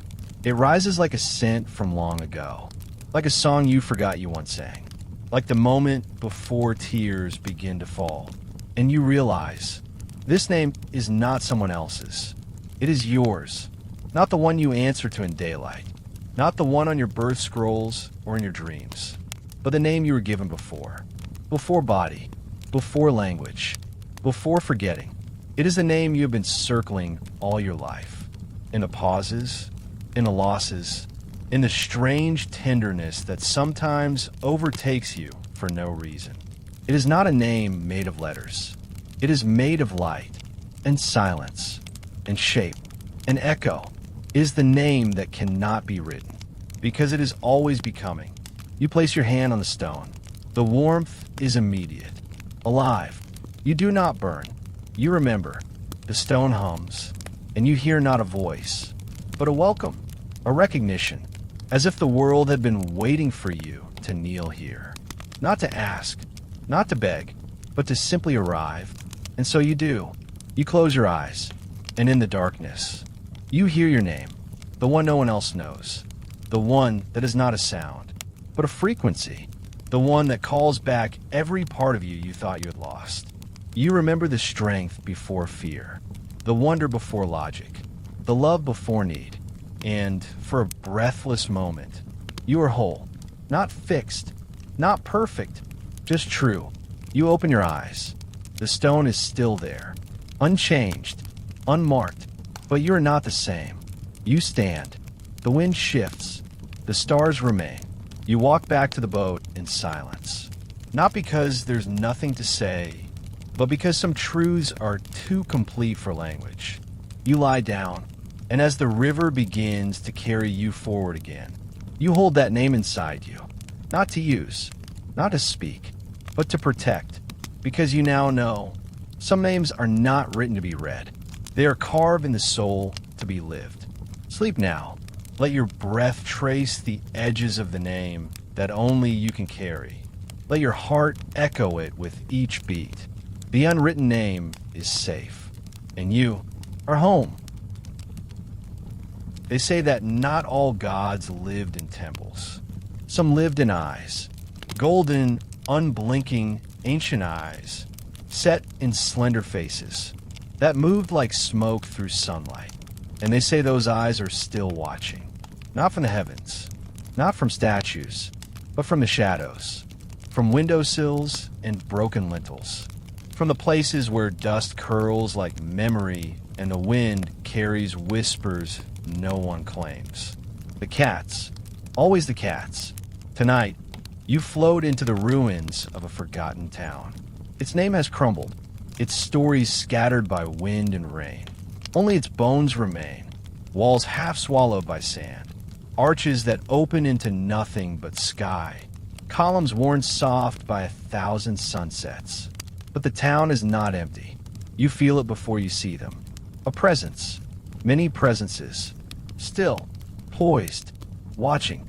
The boat touches the shore with a breath. You step down, your feet silent on the sand-smooth stones of the old street. The night here is deeper, thicker, as if it folds around you like a velvet cloak. And then, a flicker of movement. Eyes, dozens of them. Amber, sapphire, onyx, cats, lining the walls, perched on broken thresholds, nestled in windows without glass. All watching, all still, but not unfriendly. There is no fear, only attention. This was once a town of guardians. Not warriors, not priests, but cats, and they're humans. People who lived not with beasts, but beside beings.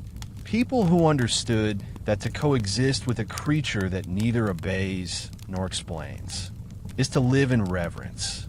Badet was their goddess, protector of the home, watcher of the night, bringer of joy, she who guarded the vulnerable and punished the cruel, without ever raising her voice. Here, they worshipped her not in temples, but through presence. They left saucers of milk on the thresholds, braided papyrus mats in the shape of curled tails, wrote poems not to be published, but to be read aloud under the stars, for the cats to listen. And the cats listened, because cats are the last priests of a forgotten order. They carry no scrolls, but they know the rules.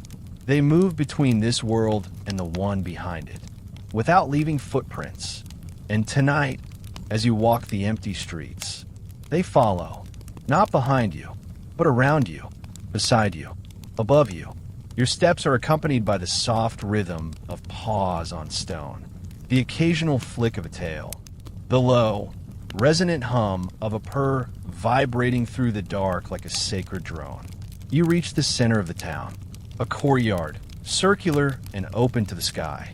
In its middle, a raised platform, once an altar, now crumbled, worn smooth. But on it, a single cat, pitch black, eyes gold. Still, she watches you, and in that gaze, you feel it, recognition, not as a visitor, not as a stranger, but as one who has been here before, in another life, in another body, perhaps even as a cat yourself. You sit across from her. No one speaks, because here there is no need. Communication is sensation, vibration, being fully present. She blinks slowly. You blink back, and with that simple act, the air changes. A wind rises, warm, soft, carrying the scent of myrrh and old parchment. And you see it, a memory not yours, but now yours. A young girl weaving garlands for her cat. A man burying his feline companion with tears and ceremony, as if laying to rest a high priest. A row of children drawing symbols in dust, their cats watching with inscrutable patience. This place did not die. It chose silence. It slipped beneath time, carrying its reverence into stillness. Not lost, but guarded by those who still sit, on ledges, on rooftops, between the worlds. The cat before you stands, pads toward you, brushes her side against your leg. It is not affection, it is a blessing. Then she walks away, not hurried, not hesitant, certain. You rise. The other cats disperse. Not in panic, not in fear, as if their work is done. For now, you return to the boat. The night exhales, the river glimmers, and as you lie back on the wooden deck, you hear a soft purring somewhere behind your ribs. Not sound, but energy, the lingering vibration of having been seen, accepted, welcomed, without question. Sleep now. Let your breath curl like a tail. Let your thoughts stretch out like paws in morning sun. The cats still watch, not to guard against danger, but to keep the sacred alive in the quiet corners of the world. And in you, they say there was once a goddess so sacred, so beloved, that no one dared carve her face. Not from fear, not from decree, but from devotion. Because to look upon her image, to reduce her to stone or pigment, was to confine what was infinite. And so they let her remain invisible. They spoke her name only in whispers. They sang to her under moonlight, their voices low and tender, as if calling her might wake something too beautiful to behold directly. No temple has been found in her name. No statue, no carving, no sigil etched into the walls of tombs or the arms of obelisks. But she was real. You feel it, not in your mind, but somewhere deeper, in that quiet part of you, that aches without knowing why, that longs without a cause, that remembers things never learned. She's that longing. She's the absence that sings. And tonight, the Nile carries you to her, not to her shrine. She has none, not to her likeness. There is none, but to the place she once touched. You drift along a narrow stretch of river, quiet as breath. The trees grow sparse here. The air feels softer. And the land seems to listen. You step ashore onto a patch of earth with no markings, no ruins, no relics, just a circle of wild grass, woven through with wildflowers that do not grow anywhere else along the Nile. Not planted, not tended, just present. And you know, this was where she once stood, not with a crown, not with scepters or flanking deities, just with being, with presence so deep, so full, that the land itself remembers. You sit in the center of the clearing. The night exhales around you. A warm wind stirs the grass, and suddenly you feel her, not beside you, not above, but within, a pulse, a silence, a stillness so complete it makes you weep, without understanding why. She does not speak. She knows you already know, because this goddess, this unseen presence, was never outside of you. She was never in temples, because she is the temple. She was never carved, because she is the carver. She is the voice you hear when you're finally quiet enough to listen. She is the warmth in your chest when you hold something broken and choose to love it anyway. She is the hush between words when you look at someone you love and no language is needed. She is truth before it becomes doctrine, love before it becomes attachment, mystery before it becomes myth. And she never asked to be worshipped, only felt, only remembered. You lie back in the grass. The stars are brighter here, closer, and above you. The sky doesn't look vast. It looks intimate, as though it too was made from her. And perhaps it was. Perhaps this goddess was not lost, not erased, but simply too complete to be contained, too alive to be frozen in time, too vast to be honored by stone. You feel her now, in every cell, in the slow stretch of your lungs as you breathe, in the gentle throb of your fingertips against the grass. And in this moment, you're not looking for her anymore. You are her, not in ego, not in fantasy, but in the way a single drop of river water contains the memory of the whole. And the whole remembers you. You close your eyes, and she hums, not a sound, not a melody, but a vibration, a resonance, a lullaby without form, yet older than time. And as you drift towards sleep, you hear her message, not in words, but in knowing. You do not need to be seen to be sacred. You do not need to be named to be real. You do not need to be held to be loved. You already are. You already are. Sleep now. Let the unnamed goddess curl around your breath. Let her quiet fill the space that worry left behind. You are not alone. You are not unfinished. You are part of the unseen story that still shapes the stars. And she, the one without a face, has never stopped watching. They say the desert forgets nothing. Not the wind, not the heat, not the brief press of a heel, or the weight of a wandering soul pausing just long enough to exhale. The sand may seem empty, a sea of sameness stretching from horizon to horizon. But beneath its silence, it remembers every footfall, not in the way a historian remembers, but in the way a mother does. Not as facts, but as feeling. Every step taken across this ancient earth, whether in pilgrimage, escape, ritual, or grief, has been gathered by the sand and pressed into a memory too wide for words. Tonight, your boat leaves the cool embrace of the river and glides onto a shallow inlet where the reeds part to reveal the mouth of a hidden path. You step ashore. The river behind you hums, a soft farewell as you move forward into the dunes. The ground changes. The moist kiss of riverbank becomes fine grains of time beneath your feet. With each step, the sand sighs, not loudly, but enough, as if adjusting itself around your presence. You feel no danger, no disorientation. The stars guide you. The air is still. The silence is full. You are walking into memory, not your own, not entirely, but memory that has waited for your body to return so that it could speak through your bones. They say that in this part of the desert, in the corridor between temples long swallowed by time, there are no monuments left, only paths, invisible in the daylight, undeniable at night. Pilgrims once walked here, priestesses, midwives, storytellers, those who carried sacred vessels and sacred burdens. They walked barefoot, not because they lacked sandals, but because they wished to feel the earth. They believed the sand spoke back, that it whispered beneath the soles, reminding the body what the mind forgot. With each step, you begin to understand. There is a rhythm beneath your movement, a slow cadence, like the beating of a drum made from starlight and memory.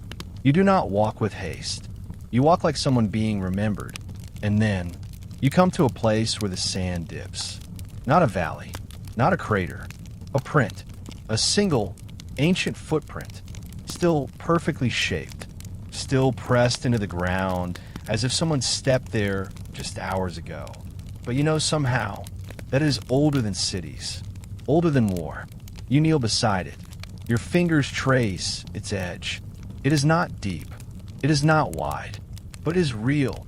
And in that moment, you are filled with a sensation so powerful. You have to close your eyes to hold it. You see her, a woman, tall, wrapped in linen, her hands stained with ochre. She walks with purpose, but her heart is heavy. She is leaving something behind, or walking towards something she does not yet understand. And this print, this one soft impression in the sand, is the moment she paused, to breathe, to listen, to let the earth know she was there. And the earth remembered. You stand again, and you notice more. Prints, faint overlapping, some leading away, some circling, some vanishing mid-stride as though the walker disappeared into the wind. But they are all here, all held by the sand, as gently as petals pressed into the pages of a sacred book. You walk further, following no map but your own breath. And soon the wind rises, not sharp, not cold, but full of voices, not in language, in feeling. You do not hear words, but you feel. Welcome. Remember, you were here. You will be again. And then, as if pulled by something deeper than thought, you stop. You remove your sandals, place your bare feet on the ground, and stand still. You let the weight of your body press into the sand. Let your soul speak without speaking. Let the earth read you, like a poem written in heat and shadow. And then, you take one slow, deliberate step. The sand shifts, receives, holds, and you know, you are now part of the story. Your footprint joins the others. Your presence is remembered, not by history, but by the soul of the land. You breathe, you smile, you cry, all at once. Then you turn back. The path is quiet again, but you are not alone. The sand now carries you. The memory of your step added to the chorus beneath the dunes. You return to the boat, your feet still dusted with gold and time. And as you lie down, you feel the weight of the journey, not as burden, but as belonging. The wind caresses your cheek. The river embraces your boat. And in the hush of night, you hear the sand whisper, "I remember you. I will always remember you." Sleep now. You have stepped through time, and time has stepped through you. They say the Nile does not simply carry water. It carries memory, not only of kings and temples, but of everything that has ever looked into it. And when the water is still, when the wind rests, and the night wraps the world in velvet, the river becomes a mirror, but not the kind that shows your face, not the kind that tells you who you are on the surface. This mirror lives beneath the current, and it shows you what you've forgotten, what lies waiting behind your eyes when the world is finally quiet. Tonight, that mirror opens. The boat drifts slowly. The stars above are soft. The moon has dipped low, its reflection stretching across the water, like a silver ribbon loosely tied to the present. You are lying on your back, the boat swaying gently, and for a moment, you feel weightless. Then, a sudden stillness. The current stops. The breeze disappears. Even the insects fall silent. You sit up slowly. The air feels suspended, as though holding its breath for something sacred. You lean over the side of the boat and gaze into the water. And there, beneath the surface, you see it. Not your reflection, but a version of you. Your face, but not as it is now. Older, or younger, or neither. A face made not of flesh, but of feeling. You blink. The face remains. Its eyes, your eyes, do not look at you, but into you. And suddenly, the water deepens. Not in depth, in meaning. You see your joys. Moments of laughter so bright they seem to hum. The softness in your hands as you comforted someone in pain. The small acts of kindness that no one ever saw, but that the mirror never forgot. Then the grief. Not as punishment, not as wound, but as shadow. Necessary, gentle, true. You see the parts of yourself you've tried to bury. The doubt, the fear, the longing that trembles beneath your strength. And you watch it all without flinching. Because the mirror beneath the river does not shame, it reveals. And in the revealing, it softens. Because what it shows is not failure. It shows becoming.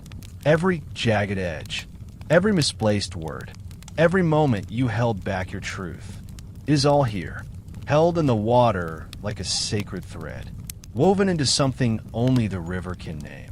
You begin to weep, not from sadness, but from relief, because now you see yourself whole, not in fragments, not in masks, just you, raw, beautiful, enough. The river does not judge, it only remembers, and in doing so, it helps you remember too. You close your eyes, feel the weight of that gaze pass through your chest, like a current of forgiveness you didn't know you needed. And then, a voice, not spoken, not external, it rises from within, as if the river has become your bloodstream, as if the Nile itself has placed its hand on your heart. You are not the mask, you are not the noise, you are the silence that listens beneath it all.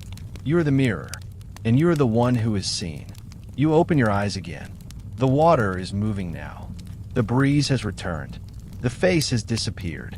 But something remains. You now seen. You now whole. You sit in silence for a long time. Not thinking, not naming, just being. And when you lie back down on the deck of the boat, you do not feel lost. You feel reflected, held, cradled by the ancient rhythm of the Nile, by the wisdom of the water, by the self who saw you and did not turn away. Sleep now. Let the mirror beneath the river continue its gentle work. Let it show you dreams not of fantasy, but of truth dressed in light. Let the water hold your story without trying to change it, because the river remembers. And now, so do you. They say there was once a temple that sank not once, but twice. The first time beneath water, the second beneath memory. And of the two, the second was harder to survive, because water can flood a place, but only forgetting can truly bury it. Tonight, you drift over that silence.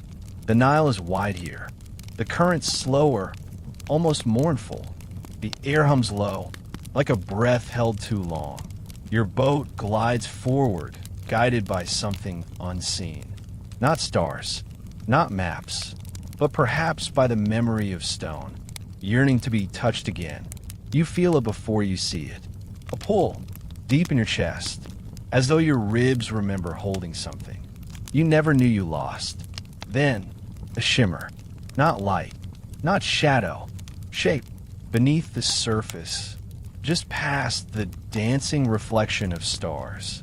You see outlines, a roof, columns, steps, a temple, submerged, silent, still beautiful. This was once the Temple of Tehinu, though you won't find it on most maps. Its name lives only in oral fragments, preserved by the last few elders of a village swallowed by the dam's rising flood decades ago. But the name remains, like a heartbeat muffled by water. Tehinu, meaning she who comes in dreams. The temple was built on a low island, a place known for sudden fogs, strange birds, and the softest of winds. It was not grand, not royal. It was a place of return. Pilgrims came not to ask, but to remember, not to offer, but to retrieve what they had once known, and then forgotten. The priests, there were few, mostly women. They did not chant aloud. They walked barefoot across the stone, their prayers silent, their bodies draped in white that shimmered in moonlight. The temple had no statue, no gold, only water basins and smooth steps leading into the river. Because Tehinu, the goddess of the forgotten, did not ask for worship. She asked for listening. But the temple was flooded, not by punishment, not by neglect, but by progress. When the dam came, when the water line rose, the temple was one of many that could not be saved. No one photographed it. No one carved out its stones to reassemble elsewhere. It was simply left, and so it sank, first beneath the water, and then beneath the world's memory. But not all memory is held by history. Some is held by the land, some by silence, and some by the hearts of those who still feel without needing to know. You lean over the edge of the boat. The moon pierces the water just enough to reveal the top of a pillar, and carved into it, still visible beneath algae and shadow, a hand, open, palm up, not in command, but in invitation. It's then you understand. The temple was never about survival. It was never meant to be preserved like a museum piece.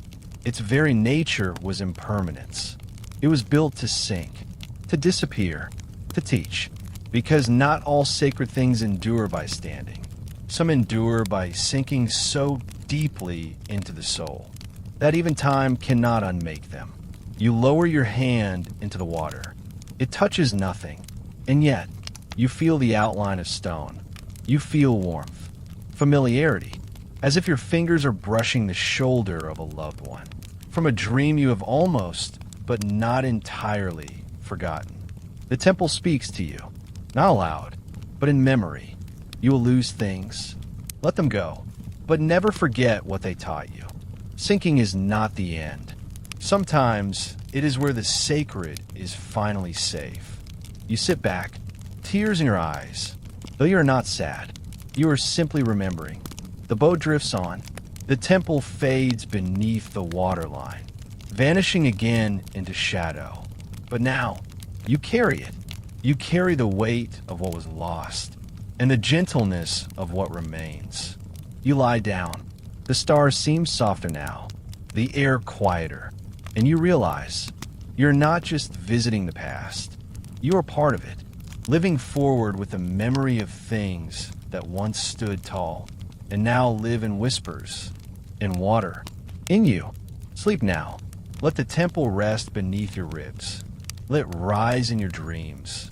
Let it teach you how to release, without forgetting, The temple may have sunk twice, but you will rise again and again. They say the oldest language is not carved in stone, nor written on papyrus, not spoken, not sung, but carried, lifted by wind and by ash, a tongue born of fire and silence, known only by those who have lost everything, and yet still walk forward, with empty hands and open hearts. It is the language of what remains. After the flames, after the flood, after the forgetting, and though it has no alphabet, no translation, its meaning is always clear. I was, I am, I continue. Tonight, as the Nile quiets and your boat glides into a narrow, dim corridor between low cliffs, you enter a place where this language still speaks. The air is warmer here, not with sun, but with memory. The wind carries the scent of something scorched long ago. Resin, charcoal, perhaps even old parchment. This is a burned place, a sacred site turned to cinders centuries ago. Its name is gone, its builders unknown, its purpose forgotten by most. But the wind still speaks it. You dock at the edge of a stone shelf, blackened, cracked, but not defeated. The stone is laced with veins of white, like scars that have healed without forgetting. You climb slowly. Each step crunches faintly beneath your feet, as if bone dust and temple ash still linger here, refusing to vanish. And then you see them. Marks, etched not by hand, but by heat. Symbols burned into the rock. Not drawn, but seared. They are not hieroglyphs, not letters. They are gestures, swirls, slashes, crescents that resemble both moon and scream. Imprints left by those who could not save their stories. So they gave their grief instead. This was not a place that fell by war, nor by time. This was a place sacrificed, offered, returned to the elements as if to say, we are not what we build. We are what we become when what we built is gone. You sit. The wind picks up, not cold, not cruel, but ancient. It moves across your skin like fingertips that have touched every age. You close your eyes, and the language comes, not in words, but in feeling. You feel fire, not destruction, but transformation. You feel hands pressed together over the final ember. You feel songs hummed over the ashes. You feel the breath of wind as it carried the last prayer away, like smoke into the stars. And in that moment, you understand, this is not a ruined place. This is a letter, written in flame, signed in silence, sent forward for someone to read, not with the eyes, but with the soul. And that someone is you. The wind rises again, gathering ash in small spirals around your feet. You do not move. You simply breathe.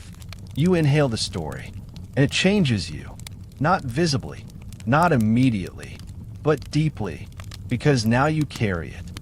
You carry the language that has no script, the knowledge that what is destroyed is never truly gone. It simply changes its shape until someone quiet enough, soft enough, open enough, can receive it again. You rise slowly, look out over the blackened stones, and you bow, not out of sorrow, but out of honor.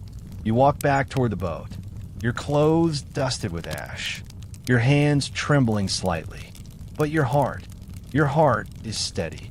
It knows now what it once feared, that the soul speaks clearest when the page is empty, when the tongue is burned, when the wind carries your name, and you no longer need to hear it to know it's yours. You lie down. The sky above is quiet. The stars flicker gently, like candlelight remembered in the dark, and the wind continues. It whispers through your sleep, through your breath, through the empty spaces within you, that now know they're not empty at all. They are ready. Sleep now. Let the language of ash and wind write itself across your dreaming. It will not use ink. It will not use sound. It will use only your breath and the silence that follows. They say the Nile has no true beginning, that if you walk far enough upriver, past cataracts and cloud forests, beyond borders drawn by men and forgotten by stars, you'll still never reach its first breath, because the Nile, like memory, like longing, was not born. It awoke. And in the same way, they say the end of a journey is never an ending. It is simply where one kind of forgetting gives way to a deeper kind of remembering. Tonight, the current is still, not from exhaustion, but from completion. The stars above have returned to the same positions they held the night you began. Or perhaps you have circled them, and they have waited for you to return, not with answers, but with awareness. You lie in the boat, the deck still warm from the hush of the day. The breeze carries no questions now, only breath. Only presence. You've walked among ruins, touched temples that no longer stand, spoken with guardians who did not blink, and wept before names that were never written. And still, you feel like you've only just begun. The river curves ahead one final time. The banks rise gently, shadowed by sycamores and dust. And there, on the edge of land and water, you see it, a figure, not man, not God, not ghost, but a shape you recognize with something deeper than sight. They are waiting, not impatient, not beckoning, just present, as if they have always stood there, and always will, until you arrive. You step off the boat. The ground beneath your feet feels familiar, soft, warmed by the passage of countless others. It is not a shrine, not a palace, just a threshold, and a figure, still and silent, nods, not a greeting, but a recognition of what you've seen, of what you've left behind, of what you've become. You do not speak. There is no need. Instead, you kneel, place your palms to the earth, and the earth answers, not in thunder, not in vision, but in stillness so complete. It becomes music. You feel it rise through your hands, up your arms, into your breath. The memories, not yours alone, but of every soul this river has carried. You feel the laughter of lovers who carved their names into bark now vanished. The grief of mothers who whispered prayers into reeds. The resolve of scribes who copied lines by candlelight, because they believed memory was the highest form of hope. You feel the breath of the wind that blew over a goddess's shoulder and was mistaken for coincidence. You feel everything, and it does not overwhelm you, because you're not outside of it. You're a part of it. Always were. You stand again. The figure is gone, or perhaps it stepped into you. Perhaps it always was you. In another form, at another time, watching yourself return, you look back at the river. It shines now, not as reflection, but as invitation. It no longer carries you. It walks with you, because now the journey continues inward, where there are no maps, no ruins, no carved names, only the quiet unfolding of self. You step forward, and with each step, the land remembers you. The wind bends slightly around you, as if reshaping itself for your path. The stars blink slower, as though preparing for sleep. And in your chest, no questions, only breath. Only space, only the soft, radiant echo of everything you've witnessed, humming in your bones, like a lullaby the earth sings to itself. When it's alone, you lie down once more. The sand welcomes you like a bed. The sky leans close, and the Nile watches, not as a river, but as a friend, as a mirror, as a keeper of endings that are always beginnings. Sleep now. Not because the story has ended, but because it has begun again, in you. And tomorrow, when you wake, nothing will have changed, but everything will be different, because now you carry the temple. You are the river. You are the echo that never needed a voice to be heard.